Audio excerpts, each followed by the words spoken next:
Do you know who I am? Ugh, I'm Priya Angvin.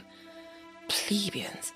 This episode contains scenes of violence, gore, adult language, and, if the help did what I'm paying them to do, disturbing subject matter. Listener discretion is heartily advised. Ugh, this has undoubtedly undone any of the effects from last week's laryngeal rejuvenation treatment. My uniquely delicate vocal folds. Jeffrey! Book me another laryngeal appointment, stat! And not with the idiot Dr. Kamari. He had the audacity to even consider using his left hand when he knows I'm allergic.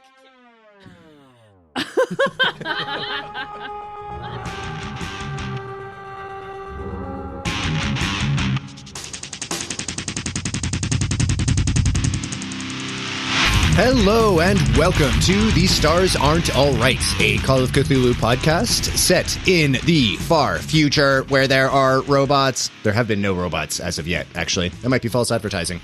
Actually, no, there have been plenty of robots. Yeah, fuck you, Brian. Are robots. The cops are robots. So many of the cops are robots. God. This is this lack of professionalism is why I'm inevitably going to get set on fire by my castmates. Speaking of, let's go around and introduce our cast. I didn't think of an improv type of thing for us to do, so let's do it this way. Let's say, go around, give your name, the name of your character, and your character's incredibly specific Starbucks order. And we'll start with Tom. Hello, my name is Tom. My character is Lift.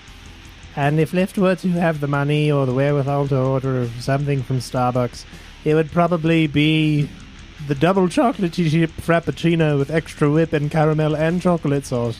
Wonders. It's delicious. It does. If you've never had one. It sounds like diabetes, not in a bad way.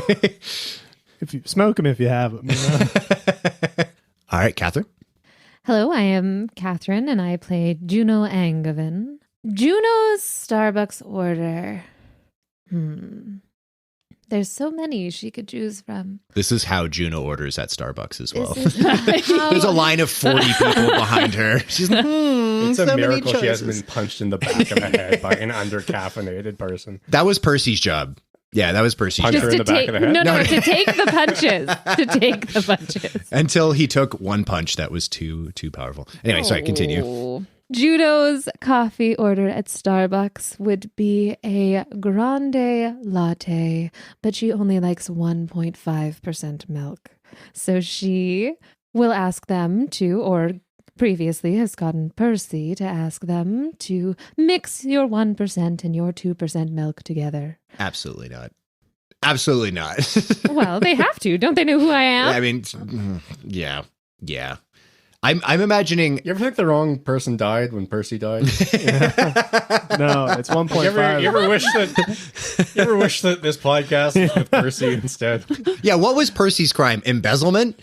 That beats whatever the America. First off, it's called entrepreneurship. Yeah, you're right. You're absolutely right. I do feel like Juno has never gotten quote unquote 1.5% milk. Every single barista that Percy has ever made that order to, it's just been milk. It's just been normal, either 2% or 1%. No, don't say that. It's a guarantee.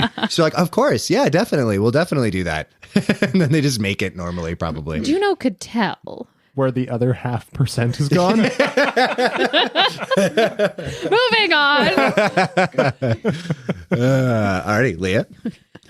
My name is Leah, and I am playing Glade Walker. She would take it black, and she would not care what the cup size was. Hell yeah. That's very believable. I can imagine that. Just like, and it probably has only walked into Starbucks covered in blood like 2 to 3 dozen times. And the order just consists of the words coffee, pause, black. You order it in a large and like the barista's about to correct you and like, you know, whatever the fuck they call that at Starbucks. Grande, there we go. And then, they just shiver. No, it's fine. It's fine. Alrighty, Alex. Hey, my name is Alex Collins. I'll be playing as Clickety Clack, who is the wooden doll from the Robaxaset commercials that everybody remembers from when they were a kid. I do remember that. And he'll take his coffee, however, because there's probably about 15 or 20 Robaxasets going in there anyways. Is he actually named Clickety Clack? Is that like deep lore? I don't know what you're talking about. I've been playing this character for 5 episodes now, right? Jesus, pay attention. Don't fuck with me on Robaxaset lore, okay? I don't. It's the one area I have no sense of humor. Don't fuck with me while I'm on Robaxaset. It's got too much back pain to be fucked with on Robaxaset. There's all sorts of pins back there. The ding. Anyway, True story about Catherine. I took an extra strength Robaxaset. I don't do any, I don't smoke weed. I don't do any drugs at all. I took an extra strength Robaxaset and was one. Unable to move and was high out of my mind for the whole right evening. before Did you even have back pain, One or were you just gravel, like, one this is how I'll Robaxaset? experiment? My back was kind of sore, but I was like, God. Yeah. And now I cut them. I take a knife and I cut them in half. well, that makes it easier for you to crush them up. What are you doing? I have big giant pill forms. Did you take Robaxaset for horses or something? No, it was actually just horse tranquilizer. There might have been ketamine in the proximity. What? No, I'm actually playing Pyotr Gaius Maitland. Pyotr hasn't been in a Starbucks in about 4 years. And so he will sit outside and wait for people to forget their cups on the table that's outside the Starbucks. And then he'll just mix those all together. Damn. Perfect. Machio, no. Machio, no. Is that what you said? Yeah, Amazing. Yeah. Amazing. Yeah, no. Okay. Let's do a little recap of the last session. You guys were in a pretty bad fucking spot after the gunfight that Juno, what's the word I'm looking for, started. I protected us. Eventually, yeah. So you guys were in a bad spot. Lift came through with a clutch flashbang. Glade, you were able to escape that mental prison with the little apparition of the cannibal child and your dead father. Pyotr, you finally achieved empathy, but only for oxygen tanks. Juno, you managed to squeeze off at the last second a lucky shot, downing the scar-faced man. You fled with haste, managing to lose your Jesuit attackers in the tunnels behind the oxygen dispensary. Lift, who had been shot almost fatally, worth noting, went in for surgery with the maybe Australian, maybe Kiwi surgeon, with Doug watching over him. Doug, my notes here say Doug seemed to be fucky, and I deemed that to be enough of a recap, so here we go. After some internal bickering, the group ended up going to Glade's I Know a Guy, is a map-making, reclusive classical music enthusiast, T-Pain, Dr. Dre, Lil Windex, etc., named X. He was able to offer much-needed showers, also access to the data stick Lift had found in the dead admiral's boot. There was some information on a ship, the Violet King Henry, as well as coordinates to the planet Kakusareda, which is the location of the Shinjitsu tragedy. X gave them a map of a secret tunnel used only by the Gate City admin that would lead them right to the dockyards. It's a super secret tunnel, seemingly deliberately unmonitored. At this point, Doug came out of his shower, seeming to be freaking the fuck out. Juno, you tried to calm him down, but he seemed to pick the thoughts from your head before you were able to speak them, before he passed completely unconscious. As you guys are trying to rouse him, a little speaker automatically turns on. It's obviously on a timer, and a GC News update plays, because I finally was able to record one, before we recorded the episode. Is this one of the speakers in the birds? Yeah, a bird actually just falls off a shelf and turns on. I take it back. Yeah, it falls off a shelf and turns on, and then starts playing GC News. Welcome to GC News, the only source you trust to tell you everything you need to know about what's happening all along the Promethean Highway. I'm your host, Sigourney Ellen. Rumors. GC News has received word that someone very high-ranking in the Navy has been assassinated, but we're unable to confirm the identity of the murdered officer. Our naval liaison offered no comment at this time. Violence spills out. A deadly gunfight in the Nexus Market has left 2 dead and many wounded in a conflict outside of an oxygen dispensary. The identities of those involved are unknown, and Gatesec has refused to disclose any more information on what they are referring to as an active investigation. Major Ziggy behind schedule. It's been almost 400 years since the AI created to assist mankind's exploration of the Milky Way achieved sentience and then disappeared. In the last 50 years, they seem to have begun communicating with us cryptically through music. While all of the music is contributed anonymously, fans of AI ambience have assigned certain tracks to different creators. Major Ziggy is the most prolific composer and one with the most reliable release schedule. Until now, the AI is behind in releasing their latest song by almost 2 weeks, prompting music lovers everywhere to express their displeasure on the Galactinet. We'll return with more after these messages. Hi, y'all. I'm Agatha Karen Ragsbrittle, founder and CEO of Real Meat, the brand you trust most when it comes to fat-grown proteins. I'd like to take this opportunity to address certain allegations made by members of our staff on the Galactinet. Human rights violations, wage theft, our close financial and ideological ties to religious extremists, and perhaps worst of all, union busting. We here at Real Meat take these allegations very seriously, and you as consumers have brought your concerns about our internal practices to us. We hear you. These concerns are very important to you, and we don't want you to have ethical dilemmas while purchasing or enjoying our products. That's why, effective immediately, we've instituted a company-wide NDA and gag order on all social media postings by all our staff. This is just one of many steps we're taking to ensure you can enjoy all our marginally vegan-friendly, ecologically pseudo-sustainable protein products with ease, released from the burden of knowledge of the many, many crimes against humanity we're perpetrating behind closed doors. We take your peace of mind seriously, and we hope this enables you to enjoy Real Meat products peacefully and often for many years to come. May his light shine upon you, and until next time, I'm Agatha Karen Ragsbrittle. Real Meat. Oh my god. Oh my god. Oh, fuck. It's too real. That we talked about Starbucks earlier this episode. Crazy, isn't it? Right? Yeah, Starbucks is they're really tight with Real Meat. It's their stock prices have gone down ever since those allegations came out on the Galactinet. So the bird speaker stops. It just runs out of battery. The Bluetooth disconnects, and Doug grab like a broom and like start poking the bird speaker. Real meat, real meat. Yeah, but Doug is passed the fuck out on the couch. Does anyone have any skill in? I think our friend Doug might need some assistance. Does anyone have any skill in medicine or first aid or? I have some in first aid, but I feel like he saw me somehow. What? I can't explain it right now. But here, let me help. And Juno will roll first aid. Alrighty, go for it. Make your first aid a check.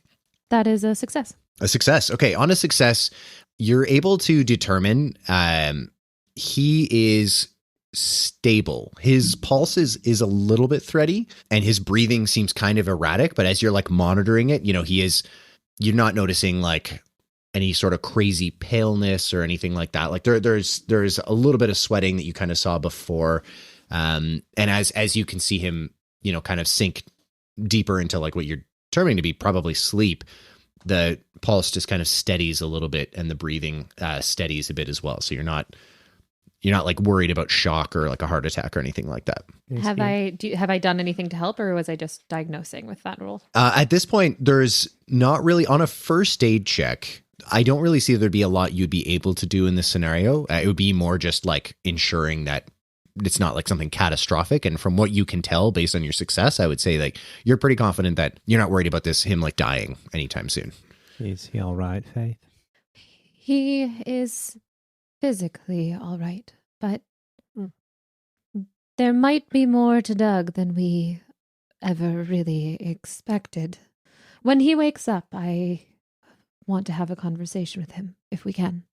Can I roll psychology based on like what he was expressing in terms of like what he said before he passed out? Yeah, for sure. That is a fail. Okay. Kind of just sounds like he went insane to you. Like you're not able to really sort of connect any dots based on like what he was saying. Some people have mental weaknesses that can be latent and surface in times of stress. It's difficult. Also, could you look at this ear? I don't know if it's still there or not. Yes. Come here. I think it's this one. Glade looks at Juno. Where the fuck did you learn first aid? I had a good teacher on Io. Tenjin taught me many things. And I wish he was here now. I think I found your ear. That was an extreme success. On an extreme success. I rolled a 3. 100%. It's the rest of his ear's in your pocket, I guess, based on the wording. It somehow just like blasted off his ear and like fell into her bosom. Oh, that's way worse. Yeah, you're absolutely right. Yeah. It's in the cleavage. I roll sanity for that, right? Yeah. Go ahead and make a sanity. I remember stuffing Why my bra does this today. god woman have cleavage displayed? I don't understand. I feel like the type of god That woman was a Juno joke, is. right? Like me rolling sanity was a joke. I feel like would it have been a joke if you had succeeded? Probably. I rolled a 96. Oh, okay. I'll leave it up to you whether Juno takes she a point of definitely sanity. takes a point of sanity. Yeah. All right. You definitely discover the rest of Pyotr's ear. I like how It's not the ear, it's the large chunk of earwax still attached to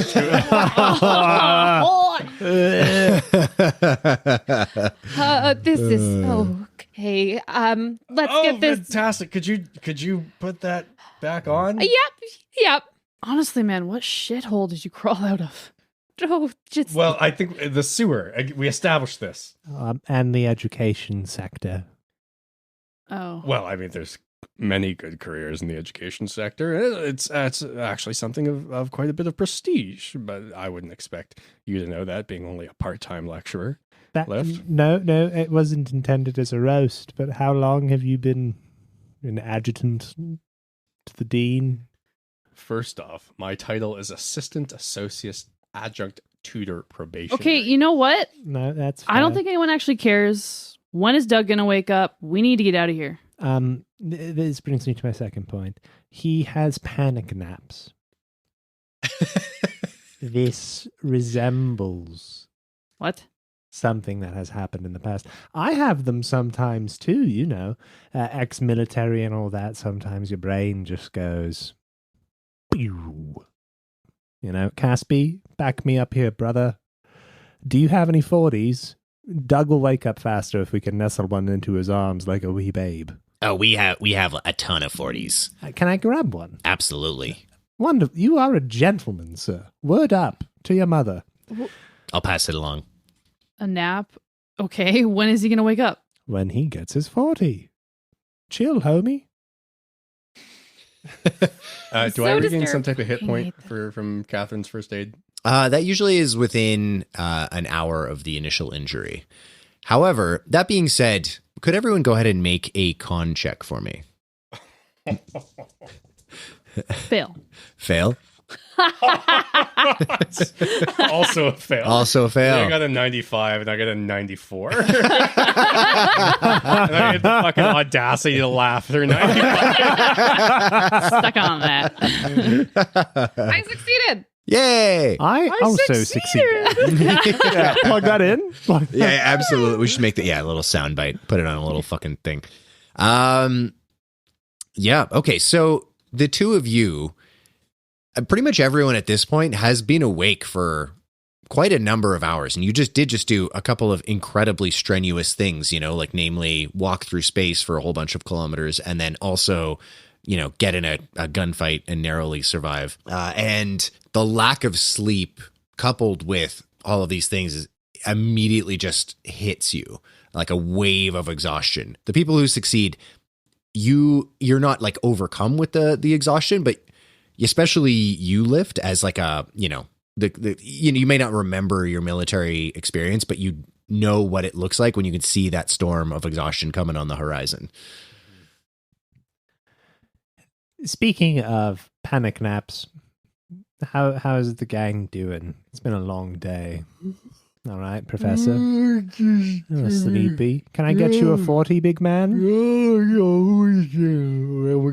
think I'm gonna go back to the shower. And Pyotr wands back to the shower and turns it on hot. And I don't know if you guys can see it or not, but he just like cuddles up under the hot water in the shower. I think it's break time. Faith, how are you feeling? You sleepy? Do you need a nap? I might need a bit of a sit down, but I could keep going. We don't have a lot of time. Exactly. We don't have a lot of time. Oh, dear. Oh. I think we have secured a route to our destination. We are safe in Chateau del Caspi. Am I right? Oh, no one's getting in here. Hell yeah. This is the castle. Exactly. We have ample amounts of 40s for nutrition and hydration.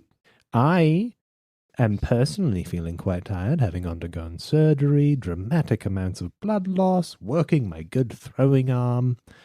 I think it would be beneficial for the team if we're bright-eyed and bushy-tailed for the next bit of our adventure, so as to avoid any critical errors that exhaustion can bring on. So to those who failed their con check, Call of Cthulhu, I don't believe, has any sort of official exhaustion levels, not like D&D does. But I would say if you failed your con check, like certain checks are going to be made at with a penalty dice, basically, if you guys don't get some sort of rest. Do we regain our spell slots when we rest? If you're a warlock, we've discussed this, actually, okay. Alex. I'm getting kind of tired of telling. Learn your character. Eldritch Daddy is angry at you. I have an ear hanging off my, like it's my own fucking hair at this point. I'm essentially undead. Like, yeah, that's true. Does that make me a necromancer? It does indeed, yes. Yes. All right, kind of rubbing her eyes. Fine. Okay, we'll rest for an hour. Fair enough. Just lie down. We'll be okay. I, for some reason, feel oddly safe here. She looks at Caspi. Caspi makes eye contact and looks around, confused, and then, yeah, obviously, it's the castle. Good. Get some sleep. We'll have a big adventure ahead of us. Caspi, you got a room I can have? You can take mine. I'm not going to sleep. Room? No, it's you look around it. It's a lavishly appointed space, but it's pretty small. Like some of you guys, if you guys are going to want to like sack out on a bed, you're going to have to. There's basically like one bedroom. There's a couch, or you can either like do that or sack out on the floor. It looks like your options. Doug's on the couch right now. Right? Doug is on the couch at the moment. Yeah. All right. Fine. All right. It's over this way? Yeah. Pointing. Yeah. Okay. All right. Make a con check. No, I was kidding. No one do anything stupid for from an hour. The fridge. Please. Caspi, do you want a 40? Yeah, they should be in there. Do you want one? No, but can you grab me a Sunny D? Yeah, do you want the large one? Yeah. All right. Okay. I will put a 40 in Doug's arms. I will give a Sunny D to Caspi. He just grabs it like a teddy bear. Yay. He just curls up with He's it. so the same happy. unopened Sunny D. Like it has wear marks on it. I respect your desire for vitamin C, friend. I hate scurvy. Yes. Wisdom. Until recently, I had real oranges. No shit, really? Yeah, I threw them at veterans What? as a distraction. It worked beautifully. I mean, you could just throw gold next time. I only had a cred stick. Yeah. I mean, wow, real oranges. What were they like? Oh my god. Yeah, God. So, there's only one of him. Oh my god. My man. I'll tell you about him. We'll stay up for a little bit and chat while everybody hunks down, and then For sure. I'll go to sleep as well. Absolutely. I'm very curious if they were supremed. Yeah, you guys are going sleepy, going night-night? Okay. So, if you are going night-night, there's no, like, again, official mechanic for this. Because you guys are taking a nap, who is staying awake? And are you like setting any sort of like timers or like alarms or anything? I thought Caspi was staying awake. I mean, Caspi's staying awake, but I'm asking who amongst the party. Glade was some kind of timer. Sure. For sure. Pyotr would wake up when the water went cold. Which, yeah. There's a moment where like you're just like drifting off and then the water turns off and Caspi's like, my man, like I like you, but I only get a certain amount of water allotment a day. That's too bad. Do you have a blanket you could throw over Yeah, me? yeah, absolutely. Thank you. It gets you, helps you dry off and gets you towels and stuff and blanket. Yeah, absolutely. Pyotr's not helping. Yeah. It's like toweling off a dog that wants to be doing something else. Hell yeah. Okay, you guys catch a little bit of sleep. Not really enough for you to recover any HP if you're only sleeping for an hour, but enough for you guys to avoid that exhaustion-based penalty dice. So, this is a good question for Glade, actually. Given what Glade has just seen recently, as exhausted as she is, I'll leave it up to you if you decide whether Glade would have the capacity to just pass right out or whether, maybe be awake for a bit, tossing and turning. I'll roll, because I don't know. Highs or lows? Let's say lows. She has a hard time sleeping. Hard time sleeping. Okay. Take 10 points of damage for being... No, I'm kidding. What actually happens? No. Asteroids. No. No. The image of the boy just keeps coming back. Every time you close your eyes, the image of the boy just keeps coming back to you. Eventually, exhaustion just overtakes you, even though you keep like jolting back awake. Your body does shut down eventually, and you do manage to get just enough sleep. However, it does feel like you've just nodded off when that like Smashes. Just smash a bird beside you. That one was a real bird, though. It was a living bird. Here's the last one. Oh, fuck. All right, Glee gets up and heads out of the bedroom to see where everyone else is. Okay.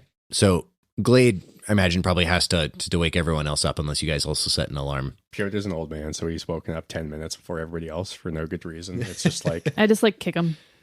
Not like super hard, but like, I'm awake. I'm standing. Like doing stuff. Just coming. Or is it like a roundhouse? Like, Ow! What was that for? I don't know. All right. To the sounds of Pyotr yelling, I'll wake up. I also wake up to the sounds of Pyotr yelling. Pyotr strongly considers opening the cursed book in Glade's face, but then manages not to. All right, fair enough. Look, so you helped me wake everyone up. There were Calm down. gentler ways of doing it, but Doug wakes up and then his kind of eyes cast around wildly and sees the 40 in his hands and kind of opens it and just Jesus Christ. starts drinking and then takes Doug, my a breath. good sir, that's quite the appetite in the morning. It's been sorry, I didn't mean to slow us down. What do you mean, Douglas? No, as we all know, what is water? It's the next step on its way to being vodka. Correct. Also, it's where fish fuck. We don't drink water. What do we drink? We drink fish. No, you drink 40s, Right. Doug. Yeah. No, you're right. Yep. You are okay. Mm-hmm. Yeah, no, you're right. I'm fine. We should go. Lift, he doesn't look very okay. Can I... He's just a tired boy. Look, he said we can go. So why don't we go? Doug, I'll hang out with you, buddy, okay? Yeah. Wait, Casper, you have a wet bar here. Is that right? Everything here is wet, Oh, God. if you know what I mean. Casper, that's disgusting. And that's coming from me, good sir. You have a bar with whiskey, yes? Yeah. Well, yeah. Okay, well, I am going to try and fix Doug a old-fashioned, but an old-fashioned. And I'm going to grab the bottle of Sunny D from Caspy's arm, and I'm going to crack it, and I'm going to pour that in just a little bit as the orange peel slice. Oh, I see. Okay. Yeah. Gotcha. My partner is a cocktail bartender. I'm just imagining her just like hearing an old fashioned described as having Sunny D in it and just the blood vessels bursting.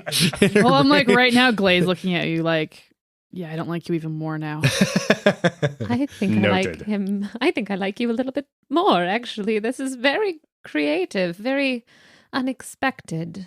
Well, from thank you, and thank you for reattaching my ear. You're I welcome. still can't hear out of it, but that's okay. We just learned that Pyotr and Juno both still drink Fireball. Like currently. When Pyotr That- can get it, yeah. And that's what's in the metal cup at the church. The blood of Christ and his Fireball. Ba, ba, ba, ba, ba, ba. You know what? Having that ear back on you, you actually look worse. Well, that's not very kind at all. That's rather uncouth of you, actually. Doug, my good sir, come here. Have this old fashioned. Yeah, and he kind of gets up like shakily and still taking sips of the 40s as he's walking over to the kitchen, takes the drink from you and just knocks it back in one go. We should go. I agree with you. And we will, Doug. Yeah. You feeling a bit better?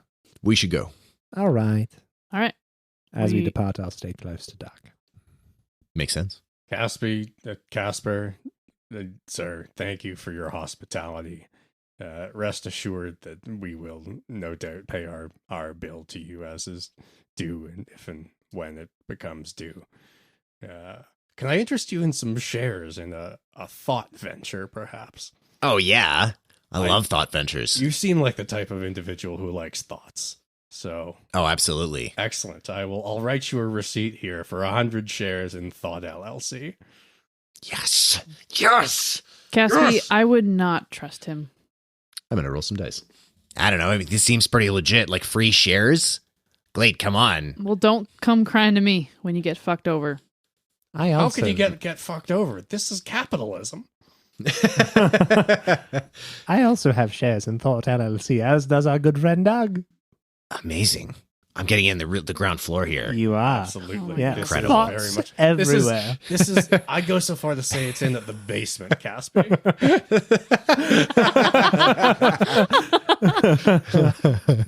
Okay, at the risk of the triple homicide that Catherine is about to commit for us being boys again.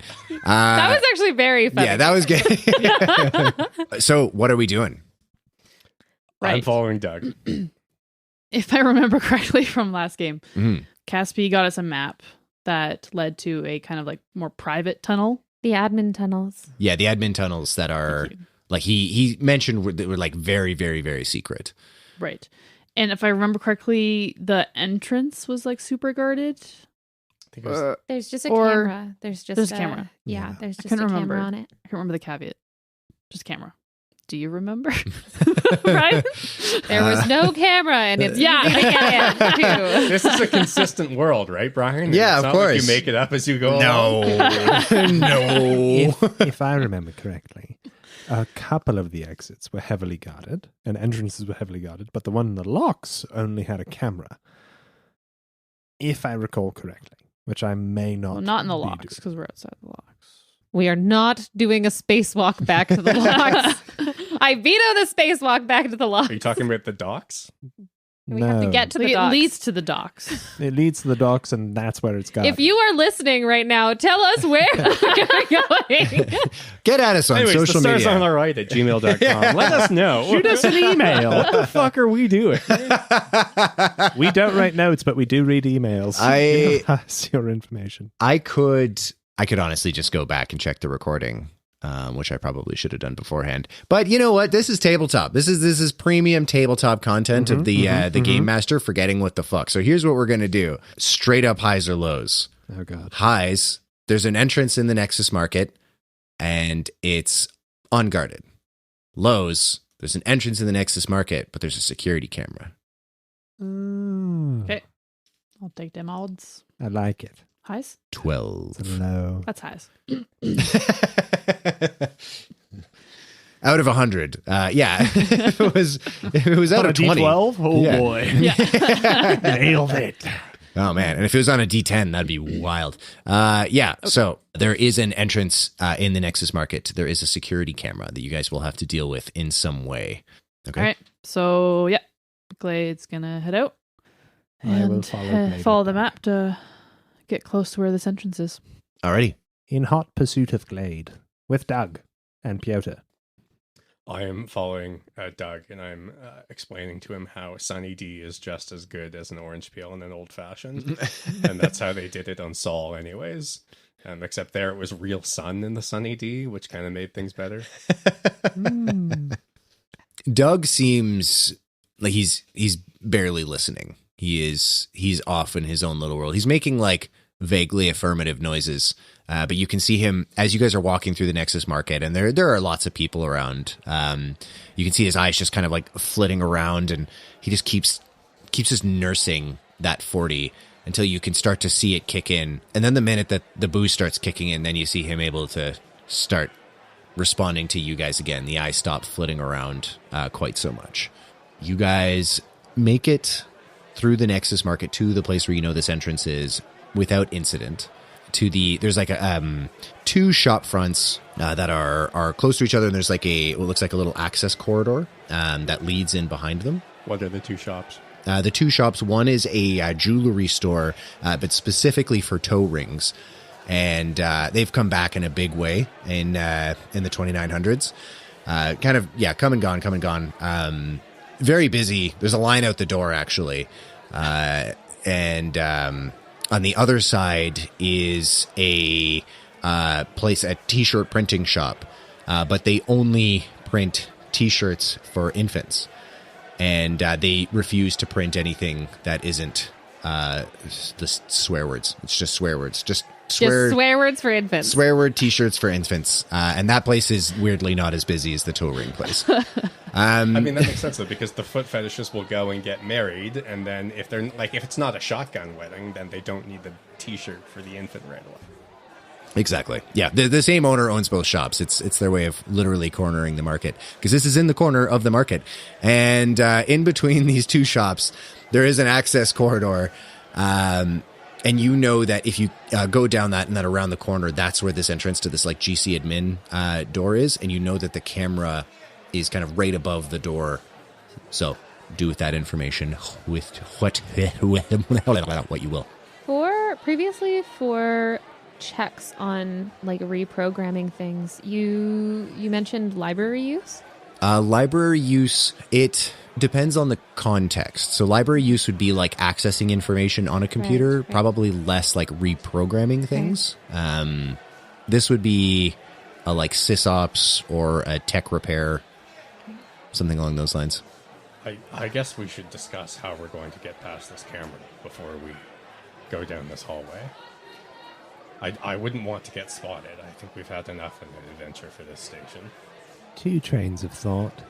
Is there a monitor near us or a terminal that we have access to, or is that just nearby the door? Make a spot hidden check for me. Rightio. I spot hidden things. I almost super spot them, but I just mega spot them. Okay, there's not an obvious terminal, but what you do see is there's a bunch of like the panels that comprise the wall of this corridor. For the most part, just kind of like standard aluminum siding.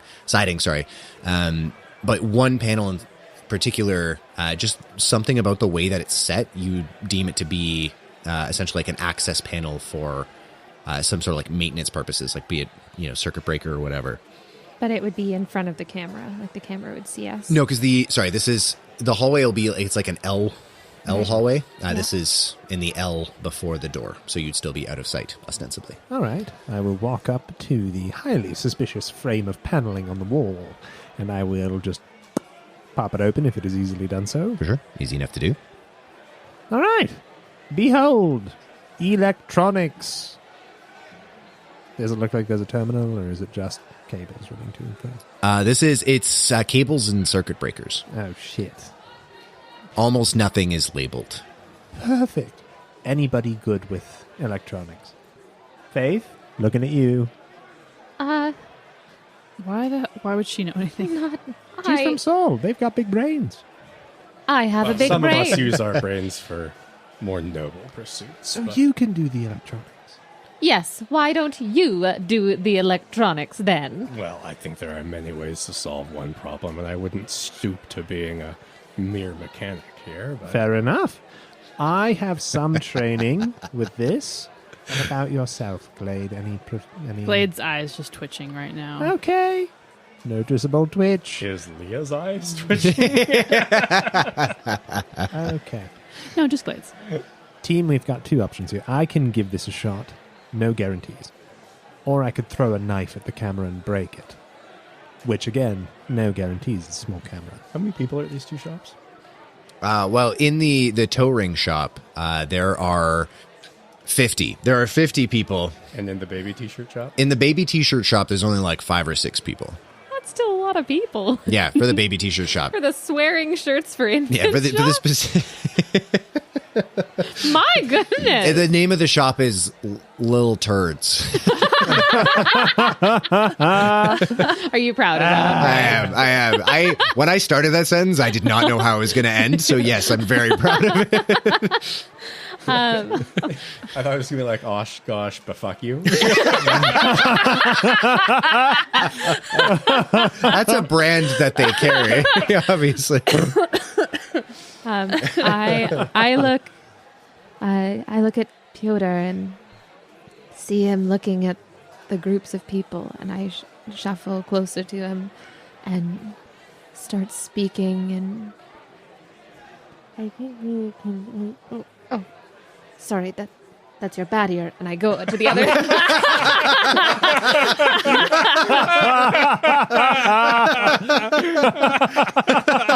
Thank you. It's still, I think it's still reattaching. It should get better. I certainly hope so. Think, as she shakes her head. I think you and I have perhaps devised a similar plan. A distraction of sorts. I think you may be right. I think we may be coming to some sort of concordance on this. Whoa. particular idea. You two? Just no, we're not making a distraction. We're not trying to get a fuck ton of attention on us. What? No. Oh, okay. You go. I ahead then. don't even. You go for it. Lift. Yeah. Yes. Do you want me Yeah, to try the electronics or the knife thing? I mean, you did pretty well when we were spacewalking. Yeah. All right. All reliable. Why don't we? What are the odds it's behind bulletproof glass? I- Because if it's let me behind. think for a second here. Let me think. Are the buildings look semi-climbable? Not particularly. The way the Nexus market is kind of set up, you've gone up a level or two from Caspi's joint. They're pretty much flush. Like if you were to start climbing like the shop front, essentially, you would just be climbing up to the next like pedestrian level, essentially. So it's kind of like set in flush. You can picture like, fuck me, what's the shopping mall that's in the downtown? The Core. It's literally called the Core. Picture like the Core. It's kind of like the Core, except like the movie The Core with Hilary Swank. Oh, Just picture that. I like that movie. Yeah, it was fun. It was fun. It delivered on what it promised. But yes, yeah. So not essentially no is the short answer to your question. So is the camera just like attached to the wall?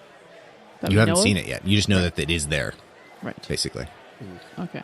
I have a mirror here somewhere, and she takes her bag and digs around a little bit, and she pulls out a compact. Glade snatches it from her hand. Fine, just All right. take it. Here, lift. Thank you. He throws it into space. I see a pedestrian walking by. I was going to say he throws it at the camera. The ammunition I needed. No, okay. I will Can you get a look? flip it open. I've never used a compact in my entire life. I flip it open. And I will stick it around the corner and see if I can get a view of the camera. Yeah. You can definitely do that. So I'm going to get you to make a check for me, and it's not to determine whether you can do it, get a view of the camera. Make a sleight of hand check for me. But do it with 10 penalty dice. Oh, fuck. I'm kidding. Do it with 0 penalty dice. That is a hard success. Hard success. Okay. Yeah, you do look. You can see there is a camera. It is set into the wall. Like you wouldn't actually really notice it there. The door itself looks pretty heavily reinforced. There is a keypad. It looks like that will control entry to this particular door. And the camera itself is set behind some very thick looking glass, kind of set into the wall itself. Looking like Hal. Looking exactly like Hal. Perfect. I can't trust you into the GC admin tunnels, Lift. Just as Lift and Glade are trying to look around the corner, and they're busy, I lean very close over to Pyotr's good ear, and I say, if Lift misses the camera, we get all of these people to riot, yes? I mean, anybody would riot for savings. That's exactly what I'm thinking. This is a strange way A to... conspiratorial smile crosses Pyotr's face. So Lift, what do you think? It looks like it would be a very difficult throw. It looks like it is behind very thick glass. Chances of success, even with me throwing it, slim to none.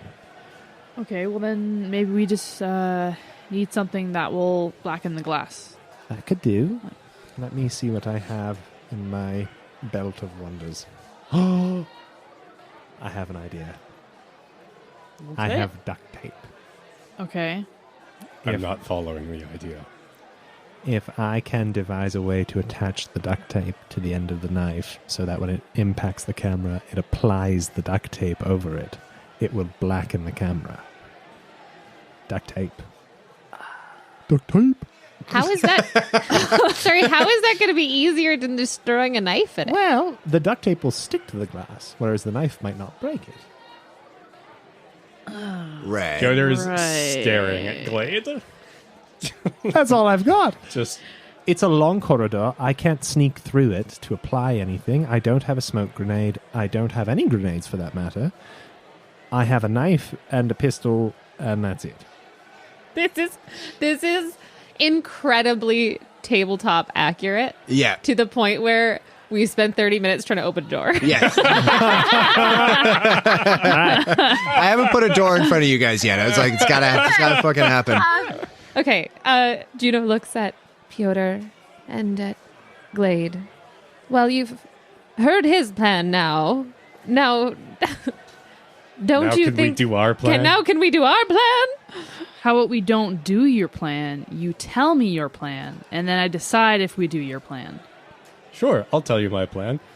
At the same time, I tell these fine customers about the great savings on tiny toe t-shirts with slanderous things upon them, all the way down this corridor for low prices. I've heard there's a back door to the toe ring place, and they're only selling their deals out of that back door down this alleyway. But it's also a back door to the baby t-shirt place with racist slogans on the t-shirts. How convenient! What happens? Persuasion? What do we roll? Persuasion, right? I've never been more tempted to say asteroids and mean it. This definitely sounds like a fast talk check. Sure. And not a persuasion? Not a persuasion, I'm sorry. However, I was going to say, well, you've already rolled. I was going to say No, you it's can okay. you can both. No, it's okay. I don't know. I didn't mean it. I didn't mean it. Sometimes I just want to roll dice, and so I roll.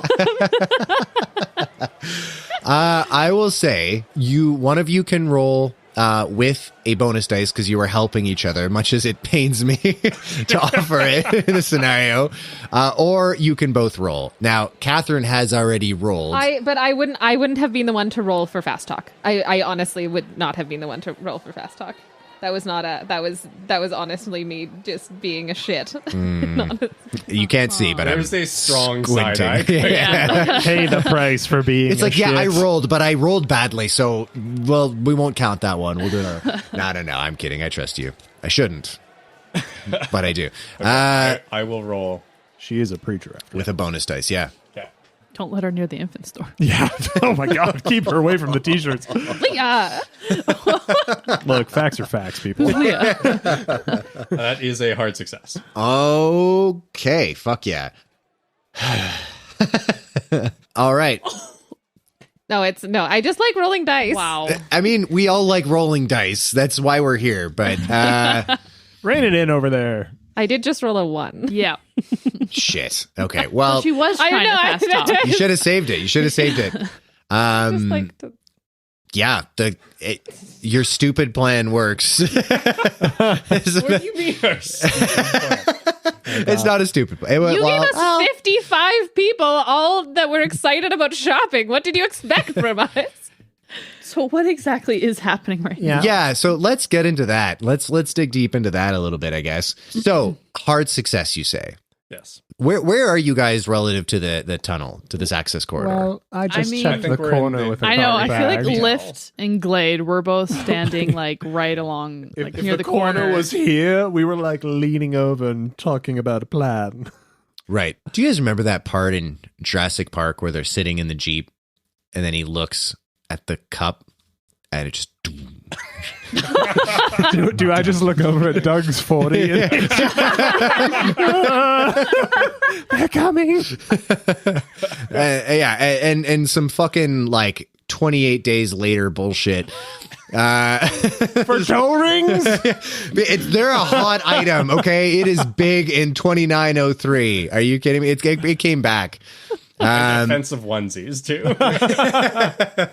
Yeah, absolutely. This crowd of people just goes to push past you guys. What are you going to say? Is there anything like above me I could try to jump up and like grab onto? I don't know. Alleyways. Absolutely. Yeah, for sure. There's definitely like Random there's ladders. a ventilation. There's a little ventilation duct. It's open. You can try to jump up and grab it if you want. Yeah, I'll do that. Okay, go ahead and make 0G. this would be Isn't that this would be a climb check. Go ahead and make a climb check for me. Climb. Yeah. That's a success. A success. All right. Fuck yeah. Honest. Yeah, you do that. You jump up. You manage to kind of like pull yourself up. Lift. What are you doing? I have a very different idea. I prepare my roll of duct tape and I join the crowd. Yes, Liv! Okay. Hell yeah. Go ahead and make either a stealth check or a disguise check, and it's up to you which one you choose. Okay. It's not disguise. Hard success. Hard fucking success. Hell yeah. So you manage to whoosh, duck into the crowd as they all rush to the back. They all basically just pile right up to the door and they just start like banging on it. Like, hey, come on, yo, what the fuck? I heard you really need a toe ring. I fucking need one. And these like limbs and blood just starts flying everywhere. Viscera. No, I'm kidding. You Toe rings by Travis Scott. Oh, Jesus. Anyway, the stars aren't all right. Great podcast before we were put on trial for our crimes. You 100%. You definitely managed to get up there on a hard success in your stealth check. Duct tape over the thing. No problem. Through the tumultuous surf of human bodies, I look to see if I can spot either the lady in the mask hanging from the ceiling or any of my other compatriots who may have joined the melee. What would you guys have been doing in this scenario? Is the panel you were looking at still off? Yes. I just popped it off. I didn't put it back. Pyotr, where are you? I'm at the back of the crowd. Are you with me at the back of the crowd? Yeah.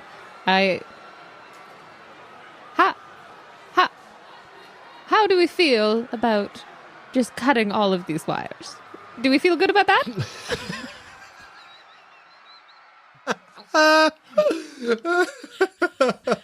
At least I'm asking. I think it's a bold choice. I'm feeling rather bold today. I've always considered myself something of a feminist, and I think you should do it. Was there a hatch on the ground for the tunnel? Yeah, how do we get into the tunnel, actually? It's not... Sorry, I said tunnel. It is just a corridor. There's no, like hatch over or anything. It's just a corridor between these two shops. And then, do you mean going into the admin tunnel? Mm-hmm. Yeah. There's a heavy, reinforced door with a keypad beside it. Is that where they are all running at? That's where they are all running at. Currently Yeah. That's where Lift is currently... Make a con check for me, Lift, actually. Doug is just, plastered against the side of the wall. We know Doug's plastered.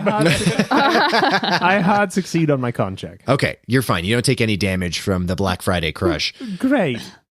Toe rings, yeah! I'm going to try and use the terminal to get in. Yeah, okay, sweet. We're going to... Yeah, let them cut all the wires first. Yeah, let's pause on that. So Doug is just crushed against the wall. You can see the 40 in his hand, struggling to bring it closer to his mouth. Glade, you're in the ventilation shaft, Die Hard style. Come to the Nexus Market, have a few laughs. So we see now below me, it's just a ton of people. Oh yeah. Does this shaft lead anywhere? Make a luck check for me. No, I'm not lucky today. It looks like it did, but there is an aggressively defended rat's nest. They're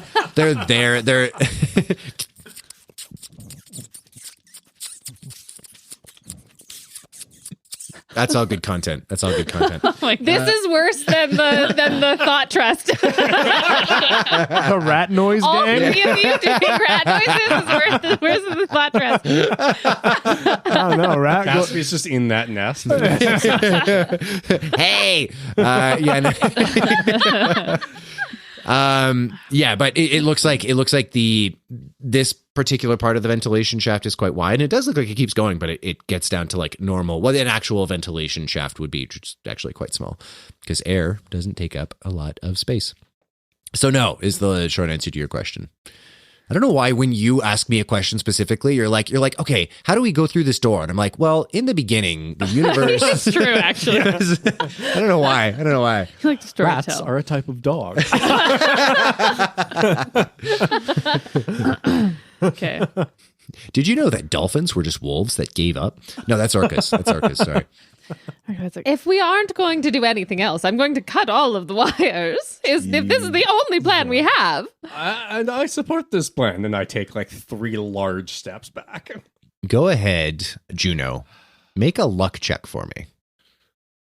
What did you? How badly did you fail? It's a 62, and I only have 46 luck. Okay. I always have bad luck. What are you using to cut the wires? I'm assuming you have some sort of knife or something on you, but Yeah, just a knife. just a knife. Okay. Yeah, just a kind of an ornate. Oh, what the heck is it called? Stiletto a mother heel. Like a mother of pearl inlaid, very quite nice, beautiful, shiny. Knife. Okay. Yep. Gotcha. Elegant. All right. Sounds like an excellent conductor. Oh, that's lucky. You only take 3 points of damage. Fair. Fair. As you fortunately, you didn't like try to saw through these cables. You just took a swipe at them, and you managed to cut through them. There is this moment, fortunately, your momentum kind of like pulls the knife through, but your body completes this circuit, and you, Pyotr, you just see all of Juno's hair just like stick right up. Everything goes dark. Light shut off on this level. There's this very dim lights from above. You hear screams. Everybody, starts screaming until like a second later, kind of emergency lights come up. Everything is very like dim red light.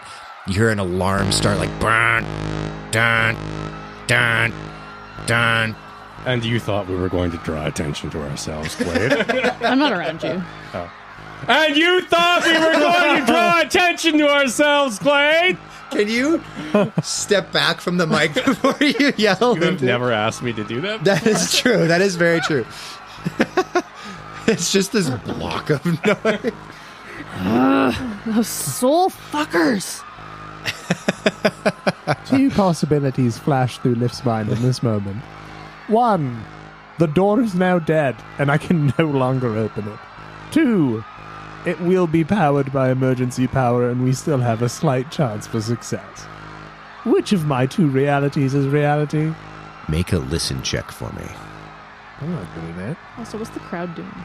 The crowd is freaking the fuck out. Are they staying where they are, or are they dispersing at all? They seem to be, like, everyone's just kind of looking around, and then they seem like they're trying to get the fuck out as quick as possible. On that note, pretty much everyone make con checks for me.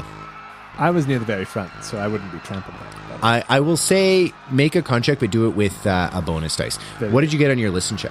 I rolled very well, but it doesn't really matter. I have a hard success on my con check, and I rolled a 38 on my listen, which is a fail. A fail. Okay.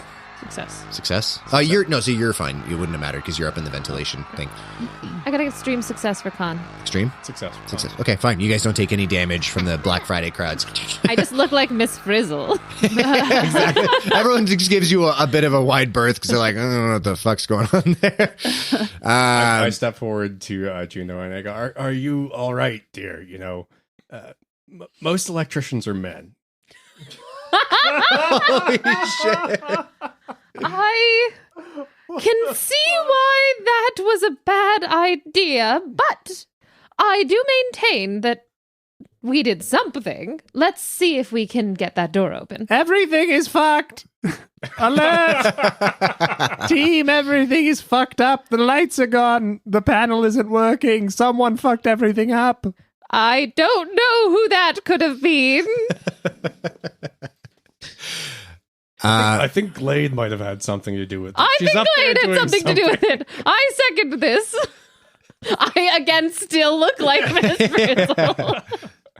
Faith, you're clearly in a state of shock. Relax. Wow. Has the people dispersed from underneath me? Enough people have dispersed from underneath you, yeah, for sure. We'll say, yeah, well, just for the sake of expediency. Yeah, the crowd has fucked off. All right, I hop down. Okay. Cool. I rush over to the door. I'm like, can we get through? From what I can tell, We gotta go. Our 2 electricians fucked everything up, but I will give it a shot. I couldn't hear anything, naturally. I'm going to just fiddle with the panel a bit, see if I get any reception from it. The panel seems to have gone dead. It was on the same power source as this one. Well, nobody told me not to do it. Have you tried pushing? The metal door. It's possible that I'm just wondering if it's a push door or a pull door. I will push the door. Go ahead and make a strength check. Fail. he might just need a little bit of help. Can we all jump in? Yeah. I would like to try pulling the door. Does somebody want to make an intelligence check? Actually, Glade, make an intelligence check for me with a bonus dice. Oh. Hard success. Okay, we'll pause there. You guys you're trying to help push. You're pulling. I'm pulling. Yeah. Make strength checks for me, guys, please. This checks out so bad. This is so good. Oh my gosh. It's a big fail on a strength check Okay, fail. for Pyotr. It's a hard success. On a hard success, you push and you feel the door start to give a little bit, and you're like, yes. And then all of a sudden you're hitting this resistance, and you can't seem to overcome it. So you get in, dig in a little bit deeper, dig your fucking feet into the ground. And you just see her lats just flare out like an angry cobra. Just, That's what they Glade. called me in middle school. Glade, the door goes up, doesn't go in or out. Door goes up into the ceiling. I just got it. Yeah. Please edit out that long silence. No, absolutely not. Absolutely not. Oh my god. For fuck's sake, stop. You get the fuck over there and you move out of the way, pushing both Juno and Shitface to the side. I got a little static shock when she touched me. I took a shower. You are forever shit-faced. Now it's just on your soul. Yep. Am I able to get my fingers underneath? Yeah, for sure. I'd say at this point, thanks to the hard success of Juno. And then kind of start pulling up. Yeah, for sure. I would give you the option because you're mechanic, right? You're mechanically inclined. Yeah. I would say repair? you could make a mech repair check if you would like to Yes, see if you can be like, kind of more clever about it. I would always like to be more clever, Wouldn't we all? but I am not today. Okay, yeah, no worries. In that case, then was it like a super duper failure or just like a normal failure? Normal failure. Okay, then in that case, then normal strength check to try to lift her. If anyone wants to help, they can. I would like to help. Lift, Glade. get over here. Help me. Yeah. Bonus dice, or you can both roll separately. How strong are you? Not that strong, but Neither am I. it's fine. Pyotr steps forward like he's going to try to slide it to the left. Oh, teamwork, then- dreamwork. Hard success. Hard success. It's the sound of the door, I guess. Jesus Christ. Where is my door sound, Brian? Yeah. I don't own the copyright to that particular sound. Blade is good at opening doors. That With is your true. mouth. I'll accept that. That was good. Thanks, guys. That was good mouth noise. Thanks. I practice in front of the mirror every night before I go to sleep. For like As a 2 note, in other games, Glade has tried to open a door for like almost the whole session. Yeah. And it, to be fair, has actually been the like deciding factor on whether everyone lives or dies. Thank you. Yes. So Very important door. yeah, for real. Doors are important. Yes. Yeah, but Glade's true to form, manages to get this door open, kind of slides up. You have to kind of like hold it in place as people scoot through. Okay, so I'm like begging people to go through. When Shitface goes to go through, I want to trip him. Okay. Can I roll opposed dex and fail? I mean, I don't.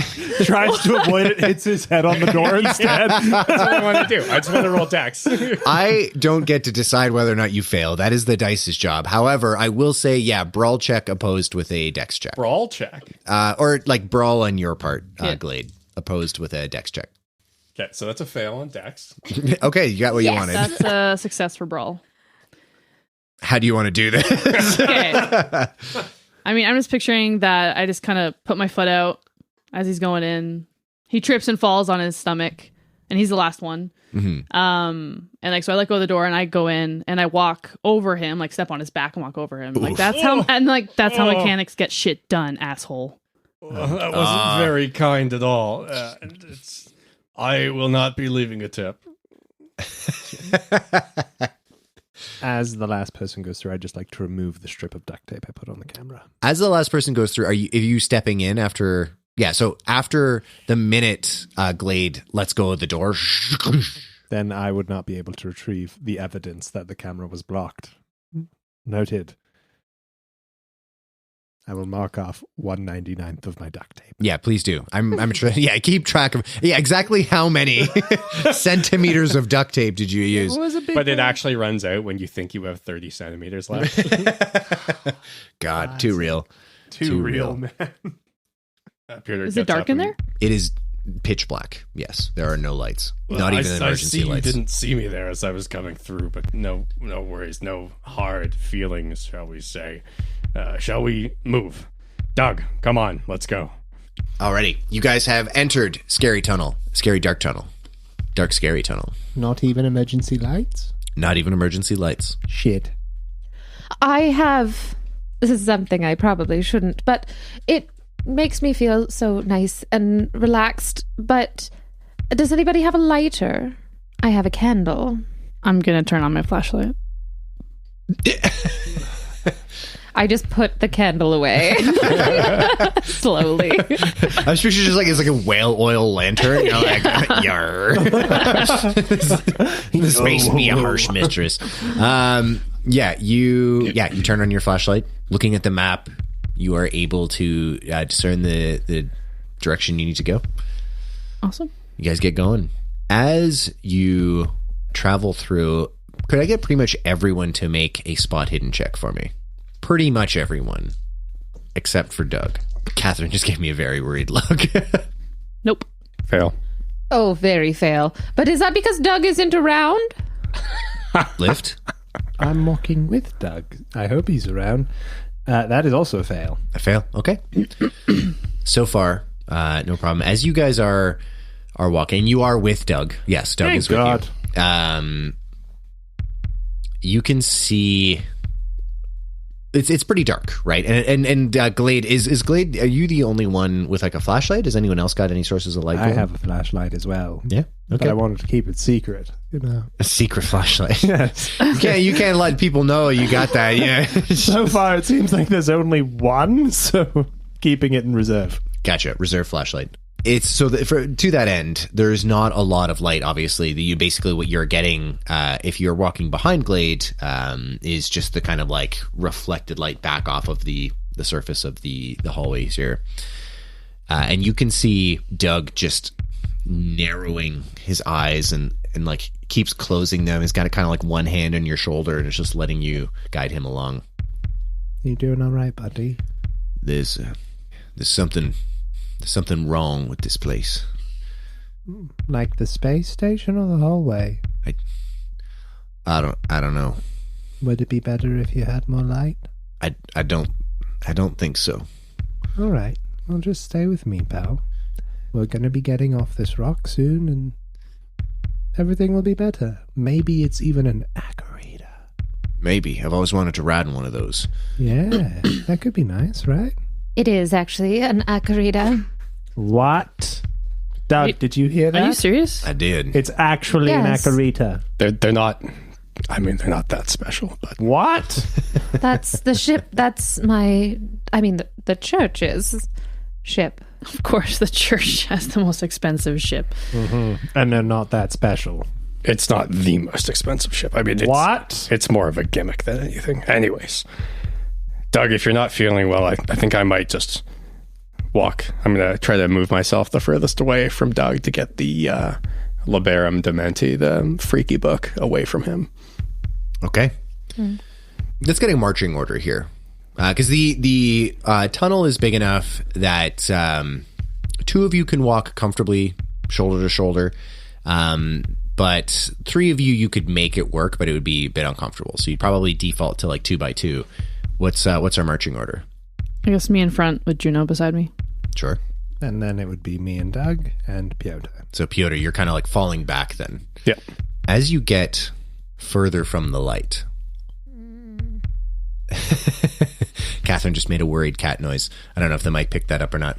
As you move further away from the light, do you know have you ever gotten the like phantom text message, where like you feel like almost like you can feel that little buzz or twitch against your leg, and then your phone is not actually in your pocket? You kind of start getting that as you're kind of like taking the Liberum Dementi further away from Doug.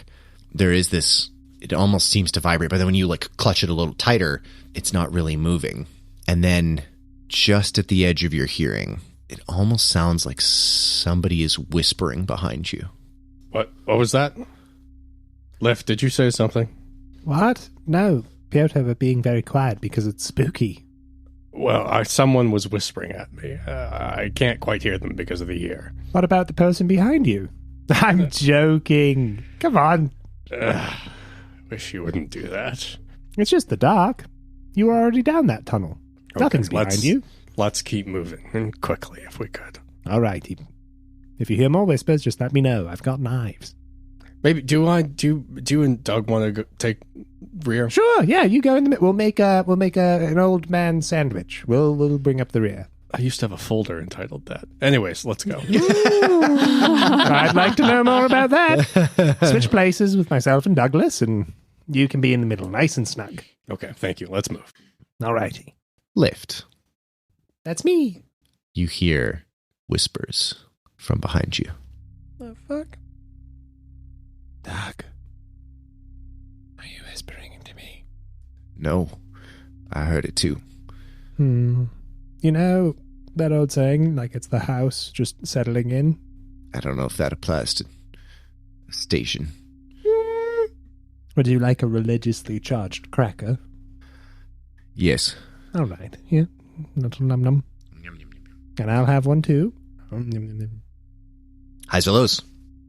Let's do lows. That's a 90. No luck for you. Shit.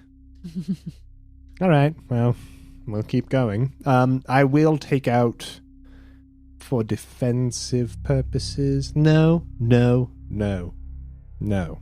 Remaining cool, remaining calm, remaining collected. No weapons coming out. Hand on Doug, moving forward. You guys keep moving forward. And then all of you from behind you hear...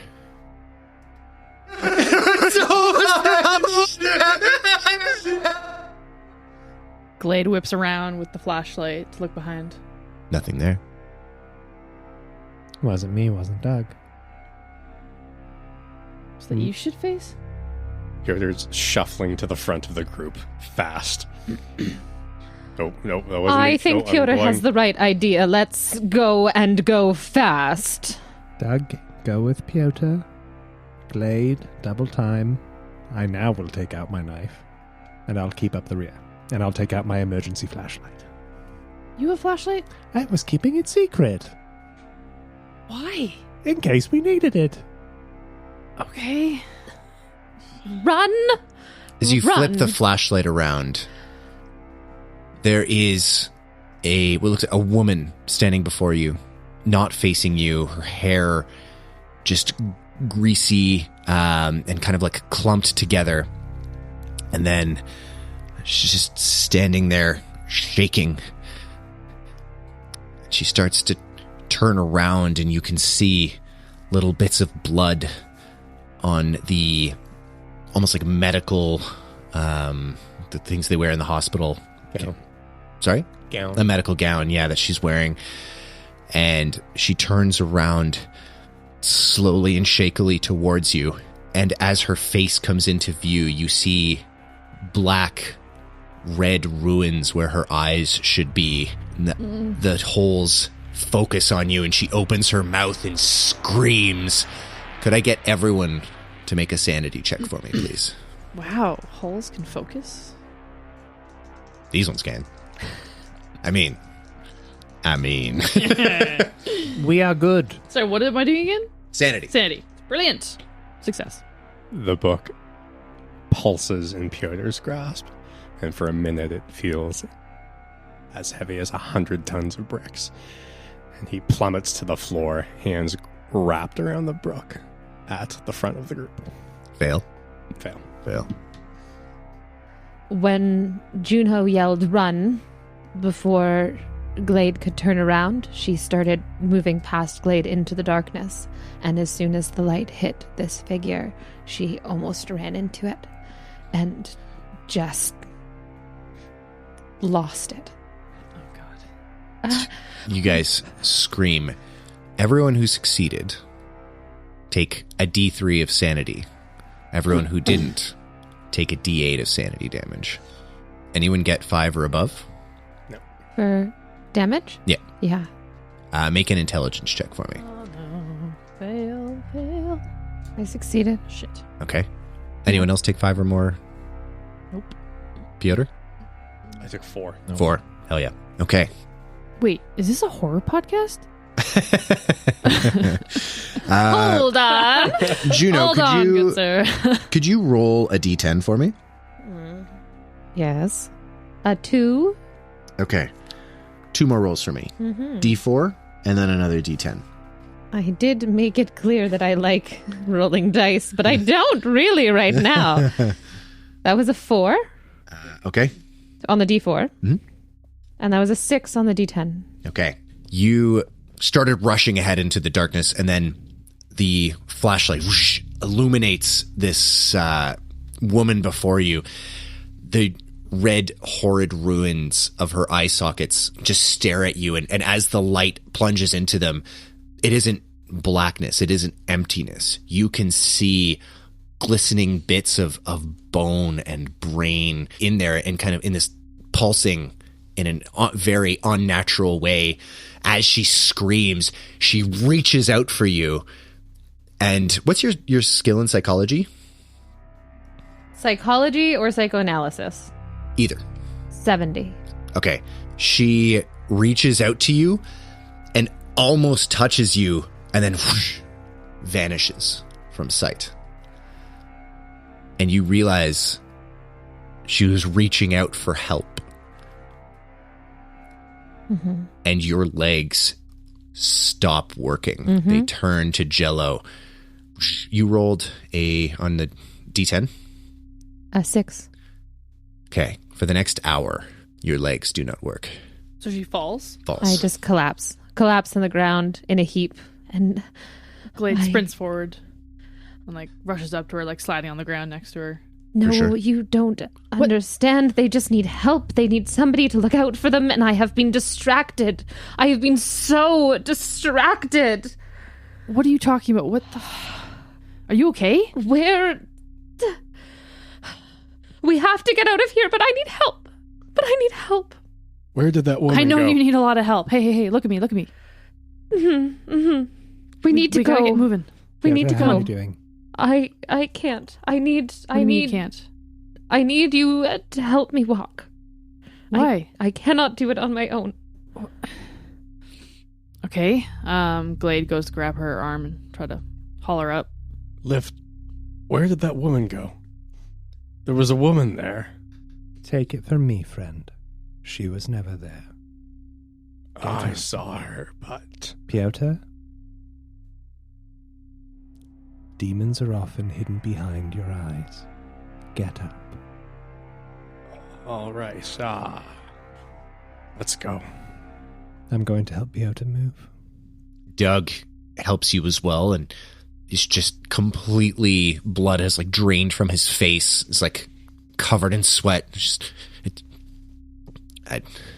I saw her too. I know. I saw her too, buddy, but now she's gone. We need to keep moving. Wait, everyone saw her? Yes, did you? Yeah. We need to keep moving. Pyotr, how wrapped is that weird book of yours? It's as wrapped as I can make it in this I'm vac sorry, suit. what? Did you not see his weird book? It gave him a square crotch. None of that. Pyotr, take your shirt off and wrap it again. We need to get out of the darkness as fast as possible, I think. Okay, and Pyotr shakily takes a ratty, old threadbare shirt off and wraps it again around the vac suit that's covering the book. Everyone else make another sanity check. I'm kidding. It was a joke about Pyotr being ugly. You... We are too freaked out for jokes right now. Are you guys continuing on your way? I am now kind of like hobbling beside Glade, but I do kind of awkwardly take out a vial from or a little flask from my bag, and I kind of wrap a piece of cloth around my hand and sprinkle water into my hand. Okay. Into the cloth. Where is Doug? Doug, I need to talk to Doug now. No, Why? not now. We need to get out of the hallway. No, we're gonna keep moving, Juno. Come on. Not now.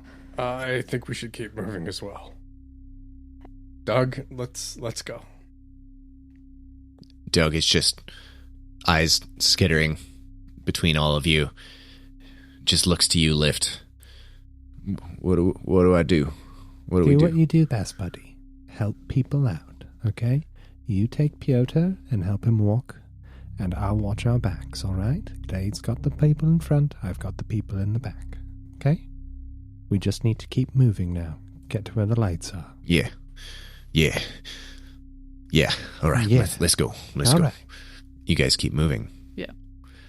Now that you guys have had this experience, maybe whether you are looking for it or not, you were kind of just assuming this is just a disused tunnel. And so the lack of light and everything, you were just focused on your destination. So the discoloration on the walls, you just kind of assumed was some sort of... Catherine is just giving me the double birds, the double deuce. You just assumed was, the metal aging. And you do notice that there is occasional streaks of very old blood as you are rounding a kind of natural bend in this tunnel. You can see what looks like a bloody handprint as if it was dragged along the wall. The fuck? If I see these sorts of things on the walls that don't just pardon me, audience. If I see these things on the walls that don't look like normal decay, I'll quickly wet my fingers and run my hands through them to see if I carry any away. You do. Yeah, for sure. Shit. Not a hallucination. Bad news. Casby said these were safe, right? I think he just said these were disused. Perfect. Disused. Amazing. How are your legs, Faith? They just need help. They just need somebody to listen. Legs? Move faster. Please. You're not listening to me. I need to talk to Doug. Doug and I need to have a conversation, and it might take time, but it is important. What? No, we're in the middle of a god-forsaken tunnel where clearly war crimes happened, so we need to get the fuck out of here. Doug? Pyotr? Look, lady, your legs aren't working. You're coming with me. Come on. And I'm Can dragging her Pyotr forward. roll history? See if he knows what happened here. Yeah, go ahead. Go ahead and make a roll here. It's a success. On a success, Pyotr, for the most part, how up on current events would Pyotr be? Decently based on Galactanet, but it would all be filtered through a Galactanet, as well as his own personal views on economics and politics in the galaxy. Gotcha. So if you were studying, or if you were to come across articles about disappearances or things like that, it would be through the lens of a facet of the labor market, which is clearly collapsing. Yeah, exactly. As a result of obviously socialist policies. Yeah. Something does tickle at the back of your mind of an article you came across decrying the so-called nanny state that has evolved in Gate City of, all of the unhoused people in the locks, because there was talks of instituting, programs of just generalized housing.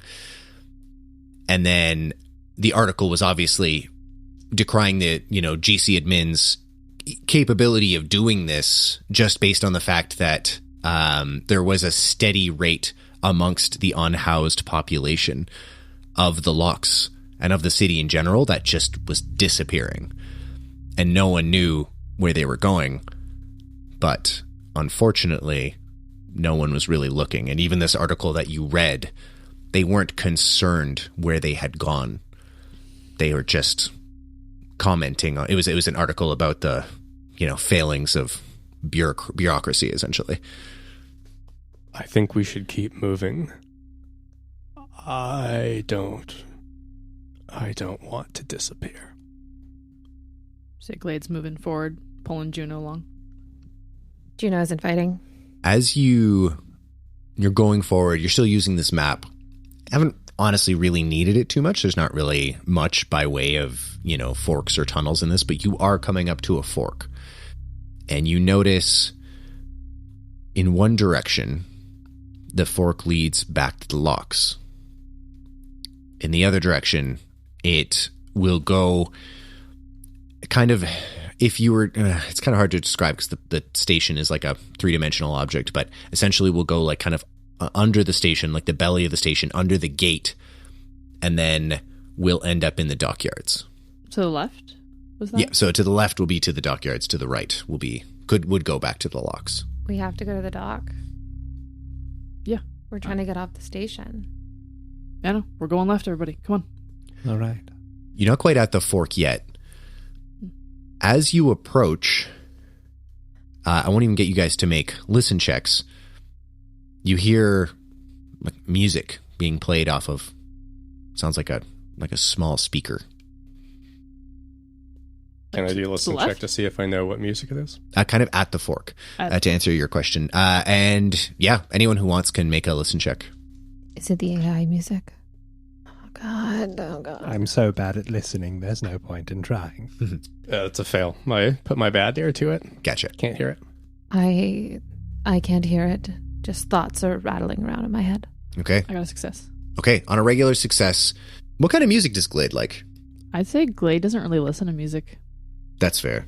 Yeah, Glade has that vibe. Glade's got that vibe. Then you don't necessarily recognize the But tunes. no matter what, she hates country. It's not country. Hell yeah. This is a horror podcast, but even I have limits. Hell yeah. Come in the corner and Garth Brooks is there. Oh, shit. Yeah. So, not country. You can't really quite place the music. On a regular success, you can also hear what sounds like two people talking. You can't quite, from this distance, you can't quite make out what's being said. Hey, everyone, shh. I think you all can hear that music, but I think I can hear someone talking up ahead. How do we want to go about this? I could go look and see who it is. I'm the smallest, and I make the least noise. What? What? You're not going anywhere. Shut up and sit down. Do you honestly think you're quiet? Sorry. Well, I can't hear me.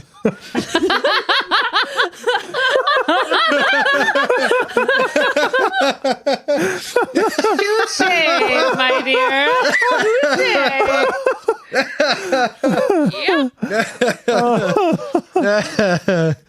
Hell yeah. You win that one, Pyotr. Oh, that was awesome. I kind of nod to Lift. I'm like, help me with Juno here. Yeah. Come grab her. I'll saddle up and help Juno. All right. I'm going to start going forward quietly. Sneaku. Sneaking. Yeah, you got it. Stealth check. But I'll give you a bonus dice on this. Yay. Because they're listening to Every Time We Touch by Cascada very loudly. Oh, yeah. Ooh, hard success. Okay, hell yeah. Yeah. You sneak up. Because you succeeded on your stealth check, you can get close enough that we're not really going to worry about making any sort of listen checks. You hear two male voices, seeming to be kind of shooting the shit. Actually, sorry, I take it back. I will get you to make a listen check. Extreme success. Extreme success. Two. Okay. A 2. Fuck me. Okay. Yes. I will. Oh. And The then speakers Leah's change to weird fiance trombones. beats me to death with a brick. Mandy's dangerous, y'all. The Glade knows exactly the sound that a knife makes when it's cutting human flesh. And the conversation you hear is totally juxtaposed with it. It's just light workplace banter, essentially. You hear the one guy, yeah, I don't fucking get it. You know, it's like one day, those like Jesuits, totally fine. Let them in. They can walk up and down the station, give them the run of the place. And then now, what, like we see him, we're supposed to hit the alarm? I don't get it. Like, what do they want from us? And the guy's like, I don't know, man. Like, I get paid by the hour. Just like you. So can you help me with the fucking ribcage. Ribcage always gives me shit. Yeah. Get the saw. Come on. And you I take my rifle out. Mm-hmm. And like behind me, I kind of do the signal like with my hand, like move forward. I guess I would use military hand language, yeah, which for sure. Lift would know. Yeah. Which is like, be quiet, come behind me, 2 bogeys, I'm approaching. For sure. I will quietly relay this information to the rest of the gang while assisting Juno. Pyotr, it's time to prove yourself regarding your silence. Anyway, so I'm gonna... Pyotr says nothing. So Glade's gonna, like, obviously flashlight off currently. Kind of hold the flashlight kind of beside her rifle. Yep, for sure. So she can point with the flashlight and her gun. Totally. And then she steps around the corner, lifts the rifle, aims in the direction that she heard the voices, and turns on the flashlight. Gotcha. Ready to shoot. Okay. You can see as you step around the corner, you can see there's essentially those kind of like plastic like hanging like curtains almost. And as you kind of like nose them aside with your rifle, there is this feeling of like refrigeration. It's a rather tall room. The room is about maybe 18 feet floor to ceiling. Looks pretty refrigerated. There are just shelves. On a quick scan, you can just see limbs, like body parts, meat, and there's this what looks like a kind of a big hole just in the middle of the room, and you can see a bit of intestine just like in the hole, some of it still hanging out. As you just kind of just enter the room, you see one of the guys holding the corpse, like a corpse down on this like metal table, as the other guy's taking a saw to the ribs. You can see him just absently like reach over and kick the rest of the intestine into this hole. If you want to open fire, like one guy's back is to you, the other one is kind of holding down the body and it's just like watching the saw like kind of carefully. They're both wearing what looks like just like kind of sort of not medical coveralls. It looks like they work in a butcher shop. And you can see they're both wearing like masks and safety goggles and stuff like that. There is music, kind of playing. What are you doing? If you want to just open fire, like 100%, you can definitely do that. Yeah, I think Glade, looking at the whole scene, kind of just thinks no good person is doing this kind of shit, and fires at the guy with the back, holding the saw, so his back towards her. Takes a shot. Go ahead and make a firearms check with a bonus dice. Hard success. Yeah. 2d6 plus 1, right? Is your damage? Yeah, go ahead and roll that. Because it might actually matter. 4. Okay. Oh, 2d6, my bad. Yep. More damage. That's 9 damage. 9 points of damage. Your bullet hits the guy just between the shoulders, like right in the spine, and you can just kind of see him immediately just kind of like slump forward. The saw still on, just like flies into the corner. The other guy just, takes a step back and just looks up at you and just raises his hands like, "Oh, I didn't. Just what do you want? I didn't do anything. I didn't do anything. Don't fucking move. Or whatever you want. Whatever you want. Like no problem. Not moving." All right, walk towards me slowly. Okay, walk towards you. Don't move. Is this a new instruction or does it modify the previous instructions? Just walk towards me slowly. Okay. And he just like takes like a very shaky step towards you. And his eyes, like you can see even like there's like now bits of blood like streaking over like the safety glasses. But even like behind that bits of blood, you can just see his eyes are like super wide and white. His hands are shaking. He takes another shaky step forward. He's like, "Well, I don't want to come too close. Like, just whatever you want. Like, whatever you want." Can I like fully see him right now? Yeah, absolutely. He came up from behind the table. For sure. Can I see anything on him? Could be dangerous or? Honestly, no. It looks like he's kind of wearing like a plasticky apron that's like tied like pretty tight. These kind of like white, coveralls and like, rubber gloves. but doesn't even have any like knives on them. It looks like there's a tray beside the table with just like a bunch of the knives and like saws and articles like that. What business you got going on here? I just work here. Okay, I just work here. It's just I just do what they tell me to do. What kind of fucking work is this? It's like What? Organ? And you can see he's like torn between his fear of you and his fear of something else. Who's telling you to do this?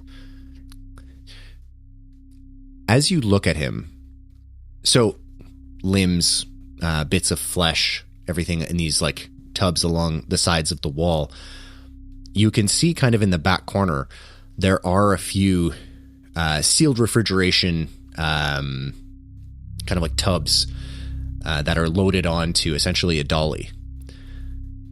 And you see the Real Meat logo on them. What? What? What? I hate it. I hate it so much. My baloney has a first name. His name was Steve. S-T-E-V-E.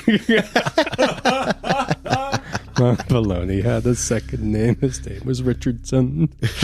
Oh my god. Okay, wait, because this is to the left, right? At the fork? It's kind of right at the fork, actually. So back the way you came, where you guys entered, let me explain this, because I didn't really explain it terribly well. A running theme of me and laying out spaces in this Theater of the Mind podcast we're doing here. And doing an awesome job. Yeah. I mean, I do the scary stuff well. Anyway, as you entered that tunnel, looking at the map, the tunnel doesn't lead very many places. Leads to the locks, leads to the dockyards, leads to the Gate City admin section, where basically the entire station is run and the gate itself is run. You were coming from the tunnel that led basically through the Nexus Market, to from Gate City section to this fork, where you could go either to the locks or to the dockyards. I don't know if that answered your question. I don't even remember what your original question was. I'm so sorry. So I turned around a corner, but that corner wasn't in the fork. No. Okay. Wait, yes. Yes, it was. It was in the fork. Yeah, it was kind of like I'm assuming the corner that you turned around was get the doorway to get into this room. So you kind of snuck up to the doorway to this room, which was kind of right at the fork of this thing. Basically, I'm just asking because do I need to go through this room to get to the left side of the fork? No, you don't. Okay. Worth noting, the rest of you hear that gunshot, by the way. Should we be... We can move up now, yeah. Right. Silence is no longer necessary. Faith, how are your legs? I can feel them a little bit more here, but Maybe I'll stay here with Faith. Maybe you go up. No, I want to go with you. We should all move together. Okay, spooky well then things. I will and help whatnot. you move Faith. We just might be a little slow. That's fine. Do I hear them coming up behind me? I mean, unless you guys are trying to be particularly stealthy, which I don't think you would be, realistically carrying somebody whose legs are not working, yeah, probably you would hear. Okay, I'm just going to go like this. They can see me? Kind of stick your hand out the door kind of thing. Yes. Yeah. In a podcast, that's audio, not visually based. Yeah. So making a fist. I'm making a fist, hold. Yeah. I will stop the troop. And I'm like, everyone stay back there for a moment. There's no need to worry, but I just need Lift to come up here for a moment. I will look to Pyotr. I will do my best to hold Faith up with Doug. Wonderful. Doug? Yeah, no problem. No problem. All right. Anyway, so my gun's still fixed on this guy, and Lift come up behind me. I told him, look, I don't need to shoot you as long as you do as I say. Now get on your knees and put your hands on your head. Okay, yeah, whatever. I don't want to die. Okay, I don't want to die. Okay. Do as I say. And he does. He complies. He gets down to his knee, puts his hands on his head. What do you want? What do you want? Anything you want. I don't want to die here. All I want right now is for you just to be still and be quiet. Okay. Still and quiet. I can do that. No problem. No problem. Right. Maybe some showing Lift. Comes around the corner. Yep. Oh no. Yeah. What you're doing is clearly not up to code.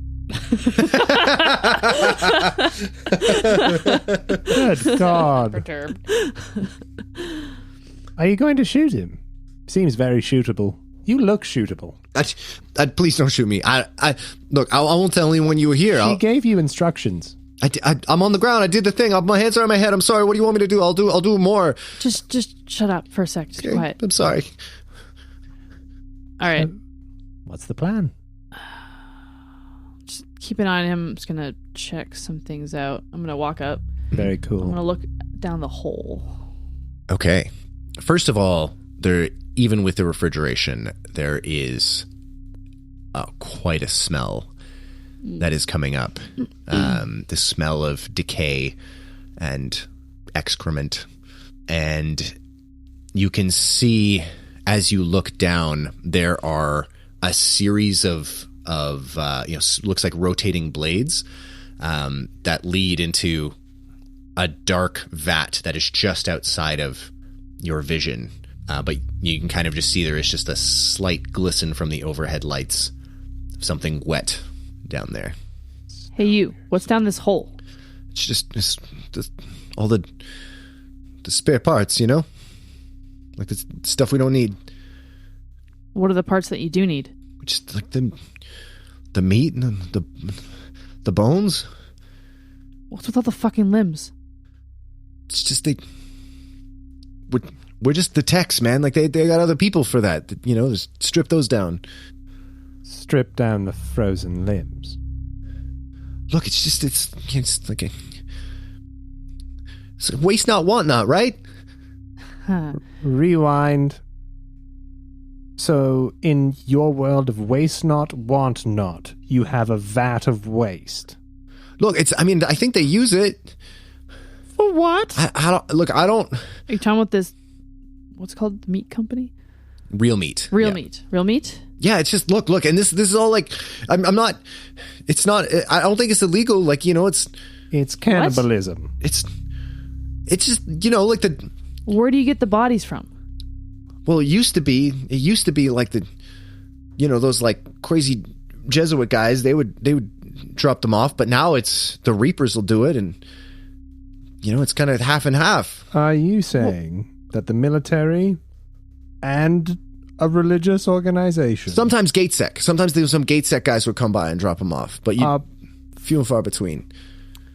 The people on the station are livestock, and you're the butcher? Just like some people.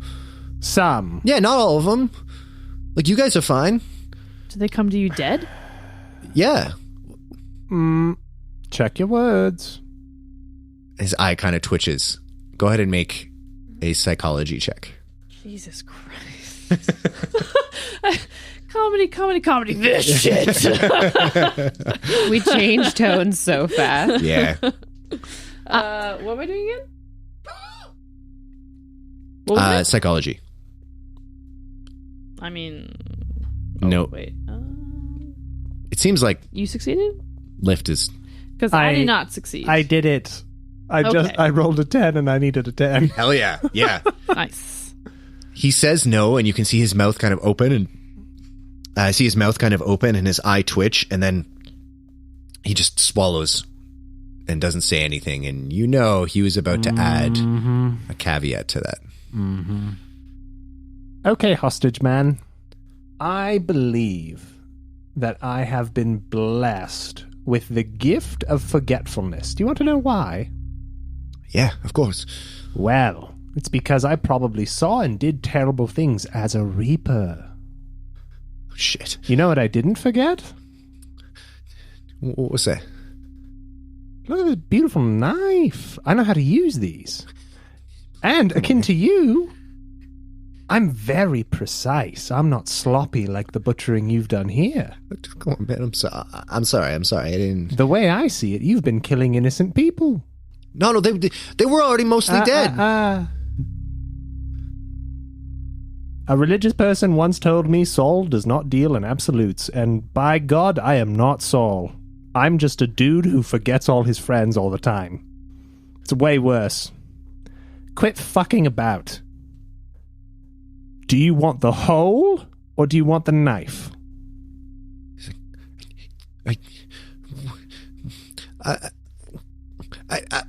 And you can just see he's like completely frozen at these two options that have been presented. Go ahead and make. Well, actually, I don't know. Are you trying to get him to do anything, or is this just straight up you're just giving him the option? Where is he kneeling relative to the hole? Probably like maybe 2-3 feet away from it. I'm just presenting an air of intimidation, though Lift genuinely angry. For sure. Go ahead and make an intimidate check then, if you would like. If I have an option, I'd rather not. But okay, yeah. I mean, I'll do it. It's more. Okay, see, don't worry about it because, like, realistically, yeah, the situation being what it is. I'm just wondering if you had like a goal, like a specific goal in mind. Because then in that case, you would have to roll. But in this case, like he's shitting himself, but he seems like he's totally incapable of obviously choosing the method of his own death. Right. After seeing his now finally obeying the third instruction that Glade provided, being shut up, I will look to Glade, who's standing over the hole. Glade's thinking, I don't typically kill unarmed people. Fair enough. We don't have to kill him. What do we do I don't with like him? killing people. Period. Good friend, Frosty Butcherman. You did very good at being quiet there. I don't think you have to die. No, I don't. I'm not going to tell anybody. Look, we just stepped on a really fucking big operation. Mm-hmm. One that many powerful people have a hand in. Yep. And he's seen us. Yep. I haven't seen shit. I won't tell anybody anything. Shut up. Okay, I'm sorry. Thank you, friend. What do we do? We're in a bit of a pickle. The thing is this. We have to keep moving. This person gonna rat on us. 150,000%. You shot his buddy in the back. I didn't even like him. Secondly, when he rats, they're gonna kill him. Facts. 150,000%. Even the chances of him ratting, very high. Should he do so, he will get killed for ratting because he has seen and failed at his job. Look, I don't... Sorry, friend, but these are just the dice. I don't need more heat on me than there already is. That's okay. We're in a freezer. You step outside, I'll deal with it. You're going to deal with it. Oh, yeah. Why not? You notice that Glade was kind of touching a satchel that was on the side of her hip when she let out a breath. All right. Don't worry. Glade goes and walks past Lift to head towards the rest of the group. Okay. Lift. Butcher man. Oh, man. I won't tell anybody anything. I promise. You're right. Do you have any cybernetics? Or are you just, working your day job? It's my day job, man. I got nothing. Any cameras in this room? Or are they purposefully excluded because no one can see what's going on here? Come on, man. Answer the question, please. No. There's no cameras anywhere in the tunnels except at the entrances. All right. For good reason, I imagine. Yeah, I mean, see, I can help you. I'm useful to you, right? No, I mean, we knew that without bumping into you. I know other stuff. Like what? Like I know. Hey, did you know that this tunnel goes to the dockyards? Yeah. Yeah, you could get on a ship there. Yeah. I know even more things than that. It's cold in here, right? Yes. Yeah. Perfect. I'm going to take out my duct tape. I'm going to tape his hands together. Okay. Then I'm going to walk him over to one of the metal poles where all the limbs are hanging. Stick your tongue out, friend. He's wearing a mask, but yeah. Take your mask off. But duct tape my hands. I'll take your mask off. Shit. Damn it, Lift. If Doug were here, you would have not forgotten that. I'll take his mask off. Tongue to the pole, please. It'll get stuck, man. I don't want to. I know it will. One surefire way to stop a mouth from running is to jam it. Tongue to pole. Okay, guys, I don't want to die, man. And you won't. Unless you trip after this. Tongue to pole. And he puts his tongue against the pole. Great. I'll count to 30 seconds. Good. 27, 28, 29, and I chop his tongue off.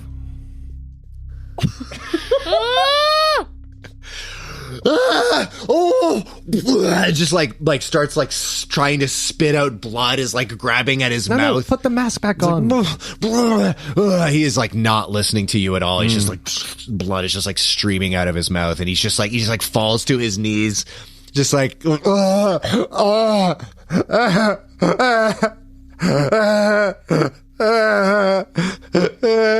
Are those the sounds that the almost dead people made when you did your work? Remember that sound this time. Yeah? You're a piece of shit. And you're getting off lucky. He coughs up another bit more blood. Now you can't talk. And you'll still be killed by the people you let down. He just starts crying and choking at the same time on his own blood. Goodbye, friend. And I'll walk out of the room. Damn!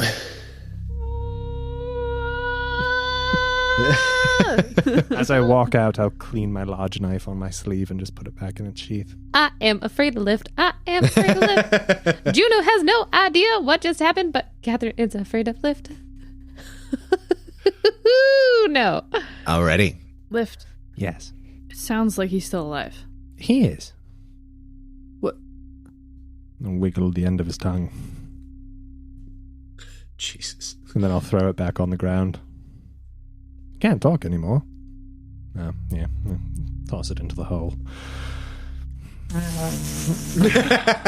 He carburetes. Goes the hole. As we discussed, not a huge fan of killing people.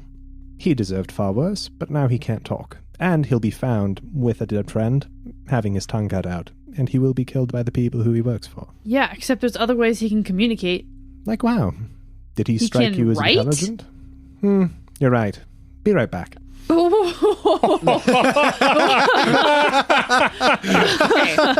We don't have to go through a description of that again. Yeah. Oh no, it's much simpler this time. Is he passed out from blood loss? Realistically, there's a very good chance, he'll bleed out. Great. I'll wait and I'll see if he's passed out. I'll make a con check for him. Great. I mean, I'm just like, I look at Juno and like Doug, and I'm just like, just hold on a moment longer. Doug is just kind of like, looks up, and don't let him go down that path. Don't let him go to the dark. Where is he? Hello, better man, are you awake? He just kind of like foists Juno off on Pyotr, and he just kind of like runs ahead and like runs into the room. And you hear the plastic moving aside, and you see Doug just kind of looking around like horrified, but then focuses on you. Doug, I ran up too. Doug, no. Bad room. Very bad room. I know. Don't do this. Don't do what? Just, if you're gonna kill him, but just don't do this shit. This is not... No. Don't go down this road. Lift. I won't. I thought to try to save a life. As you well know, my mind skips a beat sometimes. Is the person unconscious? They are. Sorry. They're unconscious? They are unconscious, yep. Great. You're right, Doug. Step too far. Overthought things. Is Glade in the room? Yeah. Glade? Take Doug and leave. Well, the hole is ready. I should have thought about this the first time, but now that he's asleep, easier times. Wait, he's just kind of eyeing Lift. So you're actually going to take care of this? Yes, I'm not going to try and cheat the system this time. She takes a big breath, deep breath, puts her hand on Doug's shoulder, and kind of leads him away if he goes. It's okay, Doug. It's okay. I'm not going to do anything terrible. I am just going to kill a man. I don't. He kind of like gently shrugs off your shoulders, and he holds out his hand for your knife. Why do you want the knife? If you think this is an okay thing to do, then it doesn't matter if I do it or you do it, does it? Doug. Dear man. Does it? It does. For me. Then how do you think I feel? I do this for everyone else. One thing is tried and true, and I feel it deep inside. My memories might be gone, but feelings remain. I do the hard things when they need to be done. It's who I am. Let me do this, Doug. You have enough of a burden already. Take Glade, keep Juno and Pyotr safe. I'll be right out. Make a persuade check for me. Big nope. And by big nope, I mean it's just a fail. Doug, just staring at you. That perspective, that you're just gonna carry all the shit for everyone else. What if that's what got you where you are now? You mean with a friend who cares about me? I mean with no memories. And a refrigerator full of dead people parts in it. Well, I'm in the refrigerator full of dead people parts trying to help people again, Doug. That's a step in the right direction. It's coming out wrong. No. If you think this guy needs to die, he needs to die, but He does. He does, Doug. These people were alive when they came here, and he used them for meat, which he fed to other people. You and I are probably... You, myself, and all the other poor people on the station are probably the only people who aren't cannibals at this point, because we eat powdered protein from chemicals, which is probably just a carcinogen trapped in a little flavor packet named Saigon Noodle. This is a bad man who did bad things to probably good people. all right. And he did it for a paycheck, Doug. Probably not a big one either. And he just kind of looks at you, and you can see like there's this little like snarl forming in his mouth. He just kind of nods, and then he looks over at the prone form, this man, like blood still like lying on his side, kind of blood still like dripping out of his mouth. And you see Doug reach over and put his hand on the guy's head, and Doug's eyes roll back into his head, and you see blood start coming out of his nose, and then you see the man on the ground just twitch and then lie still. And Doug seems kind of like woozy. Just, I'm sorry, Lift. I couldn't let you do it. What did you do? I opened the door again, and now the door, it's so hard to shut, Lift. It's so hard to shut. Doug. We need to move. I'll check the pulse on the guy real quick. He's dead. I'll grab Doug and get him out of the room as quickly as possible. Glade stands there for like just a moment longer, just like incredulous. All right. As you stand in that room, there is a flicker of movement just at the corner of your eye. And you see the woman standing there.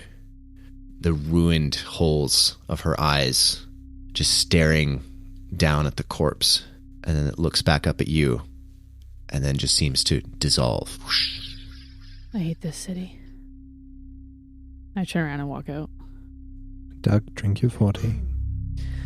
All right, folks, we're going to keep this party moving along now. To the left, to the left. So, what's in the room? Not worth it, you know? Tourist attraction, bad one. They closed Your mom. it down. Let's keep going. And your mom. Well, that wasn't very nice. And then I help Juno along, and I go, and the other interesting thing about the yield curve inversion is that it can be used to predict a Anything recession. that is in that room is better than where I have been for the last 10 minutes. Another form of torture was taking place. Exactly. Where is Doug? Oh, he's right here. He opened the door again, and now he's got a headache. Doug, drink the 40, buddy. He's like, Doug, my dear. I am having trouble standing, and I hear that you are very good at helping people. Will you come here and help me walk? I'll do what I can. I'll do what I can, yeah. You can do great, Doug. Of course. Mm-hmm. Of course. Liv, can you stay close? Absolutely, buddy. I'm not going anywhere. Thank you. It's just a bit more quiet when you're around. Likewise, friend. Let's keep moving. And Doug comes over to help you, Juno. Good. Yeah. I want an opportunity to talk to Doug, but I don't really want other people to be listening. Position yourself slightly to the right of Pyotr. Here's the thing. No. Here's the thing that I'm thinking is like, usually before all of this shenaniganery had occurred, yes, we're referring to cannibalism as shenaniganery now.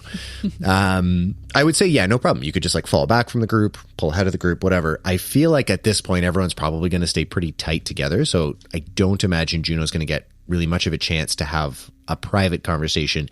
It would be up to Juno whether or not this would be worth, maybe kind of blowing that cover of secrecy, essentially. Doug, Mm. do you mind if I pray to myself? Like you're the god to whom you're praying? No, just I will quietly pray, but you can listen if you like. I think maybe that would be a good idea. I mean, suit yourself. It's not really my thing, but What check would I have to do to calm? this would probably be a psychoanalysis check. Okay. Yeah, let's make it a psychoanalysis check. Together, in love and in spirit, we can be strong. And we must continue to help, even those who may want to hurt us. Help me be strong, and help me see clearly. For it is not weakness to need help. It is strength that lets you ask for it. And now I need strength. That is an extreme success. I do a little dance. That like when I'm humbleness and happy. praying, followed by the absolute cocksureness. Yeah. Of being like, I'm praying so good. Success, Nailed it. bitch. Yeah. Take that, God. Catherine and Juno have many similarities, but also some stark differences. That's fair. I will say, okay, on an extreme success, you do see Doug, like his head kind of tilt, and he seems to be listening, and at first you think he's listening to the prayer. But he does seem, his breathing kind of like steadies. He seems to like kind of lose some of his shakiness. Who's tinging? You've done this before to me. I'm sorry. It's okay. You see that some of the tension returns. No, I welcome it. I welcome it. Doug, you are very special, and more special than I think your friends may know. Please don't please don't say that word. Please don't use that word. Okay. That's what he said. That's what he would always say. Please. And he just kind of like takes a deep breath.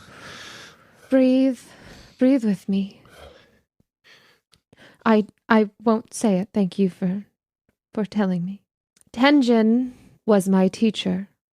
He guided me through my childhood and as a young adult. And his teachings still guide me now. He was devout to the church, but he also taught me beyond. He is a great man, and his spirit, along with soul, protects me and will protect you. What did you see? It doesn't always work that. Do you know, we all take it for granted that your idea of blue is the same as my idea of blue. But blue for you is a different thing to blue for me. So it's not like a sea, it's feel, and it's like music and another language, and I have to translate it. And it's who you go to when you're lost. Are you lost, Juno? I am very lost. So am I. Well, let's find our way out together. I am here to protect you, Doug. Is that true? Yeah. Okay. I fought very hard to let these assholes let me talk to Doug. Yeah. Mm-hmm. You can see his like shoulders sag a little bit. He just nods. Do you know when things are about to get bad for you? Are you able to let me or let us know somehow? And he just clams up. On an extreme success in your psychoanalysis roll, you put together that he has not talked about this for a very, very long time, and that even bringing it up, you see just a dozen trauma responses kicking off. And you get the sense that, like, with everything that's going on, if you keep pushing at this juncture for like more information, even asking something as seemingly innocuous as that, he is hanging on by a thread, essentially, and you don't know what might happen. Pass me some of that not malt liquor, please. Of course, yes. I would like to take a drink with you, and let's keep on. Thank you, Doug. Yeah, no, of course. At this point, your legs are probably starting to work again. Still need like a bit of assistance. Like you're kind of hobbling. You're not fully walking. What's everyone else doing? I would just like to pat Doug on the shoulder and say, see, we're making new friends. She's nice. She also gave us the crackers. Oh, you're cracker lady. Yeah. I do have more crackers if you require them. Yeah, buddy. Amazing. Lift our cup runneth over. Indeed it does, friend. Yeah. Blessings abound. Indeed. Let's pick up the pace, everybody. We need to get out of this tunnel. Agreed. Okay. You guys come to the door that leads out into the dockyards. This one, you do see there is a little monitor kind of beside the door. And you can notice that there is obviously a camera on the other side monitoring this entrance. Again, only monitoring the like outside basically of the door, like getting into the tunnel. Doesn't seem to be a camera pointing this way. What does the outside look like? It kind of hard to see from here. It's basically just a couple of, like steps, like concrete steps. Just like a little landing. Is there a terminal on the inside of this door? Yeah, for sure. Definitely a terminal here. Is there any clear sign of electronics running to the camera? I would say, actually, definitely 100% there would be. Yeah, for sure. On this side of the door. All right. Does it look like the same relative construction as the last camera where it's just in the wall? Yep. Get the duct tape ready. We can just open the door and I can slap this on the camera. Sure. Why not, buddy? Well, I mean, if there's duct tape where we came in, and duct tape where we left, they're going to know where we went. Duct tape. Who cares? We're getting on a ship and leaving. We just need to get out of here, honestly. True. I just think it takes us a very long time to do things sometimes. Well, So that's why this is the plan, and we're doing it. Okay. this is very quick. No hacking, no breaking, just... Pyotr's too tired to argue. For once. And just for you, Brian, because of what Lyft did, I rolled a little sanity check for myself because that would absolutely mess things up. And sure. I extremely succeeded. Okay. I would say it's not like just because you didn't take sanity damage that, Lyft is going to have a sound sleep based on this whole Yeah, I just felt endeavor. like it was the right thing to do. No, totally. And I agree. I would say the extreme success maybe just kind of coming from the fact like that rage. There's this kind of that righteous fury at the horrible thing that he witnessed. And Lyft would know, even lacking his memory, he knows that like when it comes to taking a life, like this righteous fury it's only going to take him so far. And he knows it's that bill's coming due someday, but it's not yet. Very good. Well, if the door opens, I'm ready with duct tape to just slap it on the camera. For sure. Easy enough to do, realistically. Glade peeking around the corner as soon as the door opens, see if there's anyone. You don't see any guards necessarily. You guys kind of seem to be in a rather relatively enclosed hallway. So there's like kind of stairs. You come out the door. You're in like essentially a little like closed over landing, kind of at like the bottom of a staircase. You can see the stairs going up to your left, and then there seems to be kind of like a winding staircase that goes up. And you can hear in the distance kind of like a susurrus of like traffic. You can hear machines working, and you can hear the very distinctive sounds of ship engines. I realize as I say this, now I have to come up with a sound and insert it here of ship engines. It's just going to be Thomas the Trank Engine. The very distinctive sound. Yeah, you have no idea how much... You guys just save me so much Foley. It's incredible. Ring ding ding ding. Email us at thestarsaren'talright@gmail.com. Let us know what the distinctive What sounds does your of the ships engine are. sound like? Yeah. What's in your engine? You can hear it. Yeah, you can hear it up in the distance. But no, you don't see any guards or anything necessarily nearby. Cool. Yeah, let's head up slowly. I'm gonna check it out. Put my head up. Okay. Dockyard, as you kind of like go up. Catherine, do you have something? Am I close enough to where it makes sense to call Donovan back to see where he is docked? And That's up to you. okay, now I'm feeling my legs a little bit more, and we've gotten out of that terrible dark tunnel. Juno calls Donovan. Okay. He picks up. He says, Is this Juno? Yeah. Yes, of course it is Donovan. Yeah, Juno, why, do you know why the Navy's here? You haven't said anything, have you, Donovan? They're just, like, watching the ship. I don't know, like, I mean, I don't really, they haven't really asked me anything, but it's kind of weirding the boys out, like... Well, of course it would weird the boys out. Yeah, I mean, like, the ship's ready. Like, everything's all loaded up, but, I'm going to ask you something that is unusual. And I need you to never tell anyone I asked this of you. And if you are able to do that, we can pay double overtime to all of your boys. go ahead and make a persuade check. Okay. Oh yeah, it's a success. Okay. He goes, well, I mean, obviously, I'm not gonna, like, do anything crazy illegal or anything, but, well, what's the ask? Is there any way to get me off of the station without going through or being seen by these Navy fellows? Probably not. Like, I don't know. No, have you ever had to get anyone off of a station covertly? What? No, why would I have to do that? Donovan, you've worked with my father and mother for many years.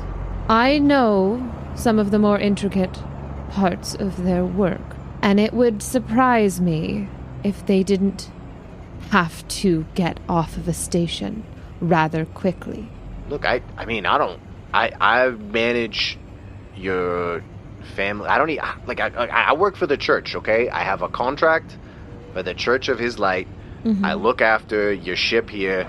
You know, you are one of the authorized contacts. So, you know, you ask me to do something, I do it. But look, I'm not like a smuggler or nothing, mm-hmm. Faith. Like, no disrespect intended. You know, I mean, obviously I don't know what you need. I'm not trying to imply nothing, but I just don't know what you want me to do here. It's okay. I am in some danger. There are people here who don't want me around. That's the Navy's here. We can just go ask them. I, unfortunately, can no longer trust the Navy.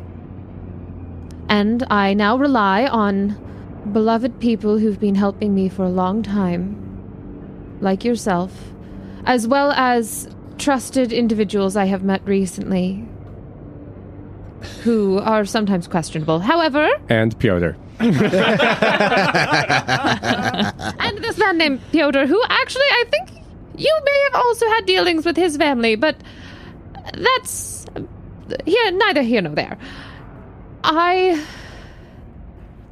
Do you have another ship? I don't own a ship. Like, Do you have access to another ship? Your Faith, I'm sorry. Look, I mean, I'm the head mechanic. You know, I'm good at my job, but you know, I don't make the kind of money to have access to a ship. You know, you're nice. If I had one, sure. You know, I'd think about handing it over. But thank you, Donovan. Can I trust you never to tell anybody that I told you that?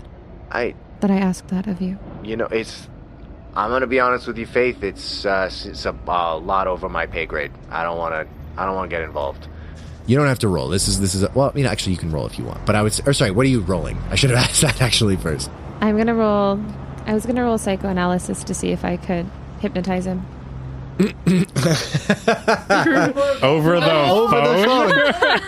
phone. We would look for, you know what? I'll let you try. This is going to be looking for an extreme success. Okay. That is a success, however, not an extreme success. Yeah, so you... Can I please do this? Can I please do this? Okay, go for it. The clock winds. It ticks back and forth. Back and forth. You cannot remember what time it is. You cannot not remember what day it is.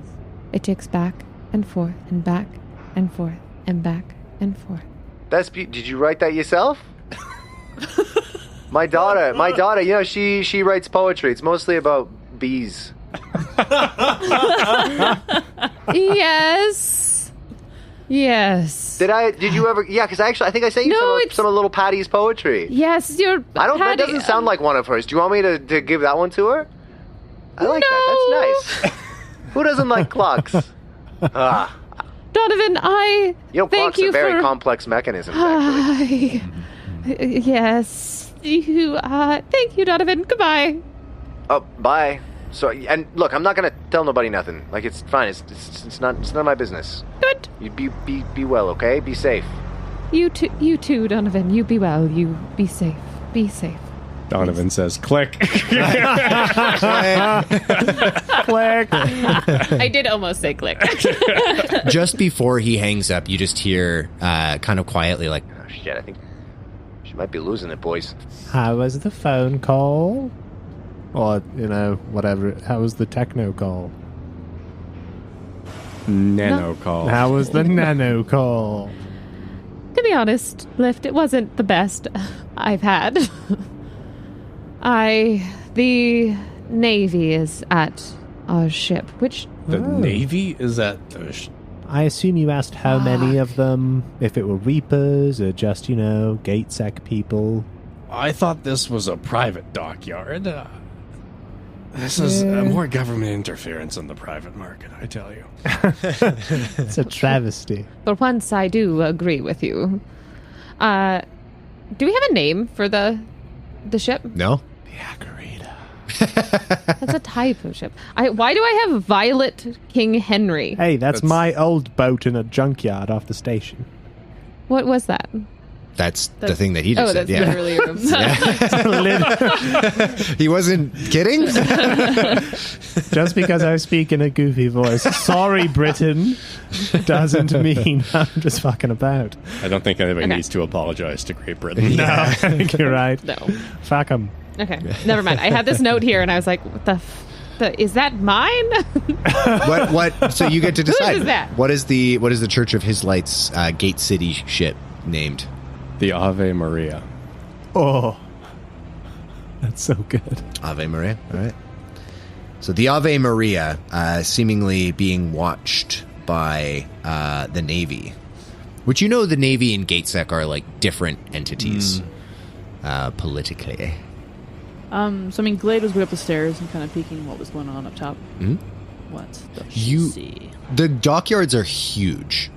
So, there's almost no one spot from the dockyards that you can stand and get a view of like the entire thing, right? It's like many, many kilometers wide and deep. So as you look, you can see ships, entering and kind of departing. There is a massive airlock, kind of coming in from real space from outside of the station. There's also another airlock that people in the dockyards can then go access into the gate corridor and go into the center of the station, take their ship to the center of the station, to the gate itself, and get gated out into the galaxy. You do notice kind of hovering in the middle of the dockyard, seeming to do like kind of a slow circle, is what looks like a naval light corvette, like a fast attack ship. Lift the ship up there with the angry-looking cannon sticking out of it. I assume that's Navy, eh? As always, friend, your judgment is impeccable. Yes. Right. And so I'm going to use my powers of deduction here and suggest that if we were to get into a ship and that ship were to leave these premises, and the Navy ship were to not want that ship to leave these premises, that ship would be rapidly blasted to subatomic particles. Once again, spot on. We can't outrun a corvette. Fuck. What? Now hear me out. Still looking like Miss Frizzle. Places, children. More like Miss Frazzled. Ayo. Ayo. What if we cause another hysterical mob?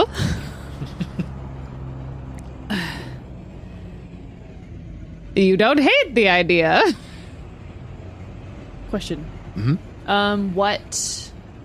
So, like the process of getting a ship out of Gate City, like, is it unrealistic to be like quick getaway? Like you go up and you go and fly off. Yeah, like, honestly, not really. But, like from inside the dockyards, pretty unrealistic. Right. Even without the naval like corvette there, there are point defense, like all sorts of point defense cannons protecting the dockyards of Gate City. If you were to try to leave unauthorized, like even if you had some armaments on a ship that could blast a hole in the airlock, like your ship would be shot down before you could do so. So you pretty much have to get out of the dockyard to then be able to fuck off. Correct. Right. Chances of us stealing a ship, low. Chances of us stealing a ship, providing the proper documentation for said ship, and leaving, lower. We might still just have to get aboard the Faith's ship and hope for the best. Donovan, my mechanic, did mention that we may be able to talk to the Navy. Not me. I'm not going near the Navy. Not Pyotr, not Glade. Maybe you. What do you mean, not Pyotr? You and I were in a wanted advert. Oh, yes, that's right. You were? You are? Yeah. It was this We're great quite thing famous. on GC News. This is why we're going through a major clusterfuck?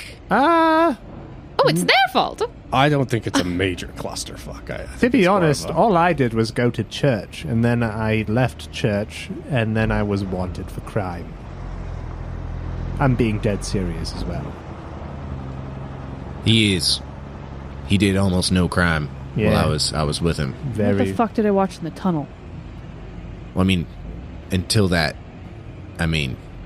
What did happen in the tunnel? Nothing. That wasn't crime, that was business. Look, what about that thing that was on the data stick you were talking about? Yes, but we need to be able to get to that junkyard somehow. How are we going to do that without a ship? Glade goes up to Juno, Mm. kind of like face to face. It's like, we gotta ditch these guys. Look, you want to get out of here safely? I have abandoned many people in the name of my own comfort. I am not willing to do that anymore. Oh my god. Now you choose not to be selfish? Well, a girl's got to have an arc, doesn't she?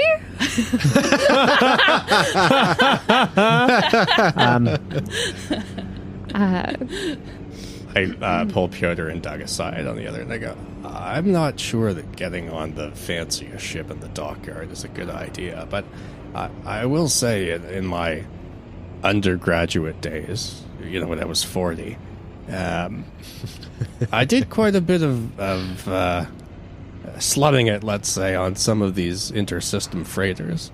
All right. And for a few credits and a promise that you'll do some work, sometimes you can get on one of these and go somewhere else quietly. If we can get on one of those freighters, get off the station, get a pod from that freighter and go to the junkyard, get my ship, maybe there's a chance we can get Glade and Faith where they need to go, and then we can go to get margaritas. That sounds nice. I will just say, I'm not sure this Glade lady likes us very much. Yes, but just because someone doesn't like you doesn't mean you can't help them. I'm not sure she wants to be helped. Oh. Very fair. Still, though, she's got a gun. She does, but she's got the distinct lack of wanting to pull herself up by her own bootstraps, which concerns me. And the masks just scream of an arts degree to me, which I don't support. While I understand your hypothesis, I believe I would require further research to prove your point, to convince this council of the accuracy of your work. This sounds like my thesis defense. Is that what The they told you? 2nd, 4th, 9th, 12th, 13th and a half time. Did you not have enough research by the 13th and a half time? It's a very difficult field. I'm sure you wouldn't understand. Anyways, You're right. how about this? I will go over and try to find a freighter that's in need of some extra hands. All right. And I'll let you talk to our religious friend and her menacing companion. Square deal. Juno, as you are discussing this with Glade. Thank you so much. I'm so sorry. As you're discussing this with Glade, zzz, your personal data center buzzes. It's from Donovan. I read it. It's a little message, and it just says, Oh, weird. Just thought you should know, right after we hung up, some of those Reapers just took off. and that's where we'll end tonight's session. I explode my phone. Thanks for making it this far. This podcast is edited, mixed, and mastered by me, Brian Gashgarian. All the music in the podcast is composed by me. Special thanks to Carlin, as always, for her voiceover work, and to Alex, Leah, Tom, and Catherine for lending me their talent for this. You can find us on Insta, TikTok, and Twitch at The Stars Aren't All Right, or on Twitter at TSAA Podcast. As a reward for making it to the end, I would like to remind you that a narwhal's tusk is actually a long tooth that can grow up to 10 feet in length. Most of all, thanks to you for listening, and we'll see you next time.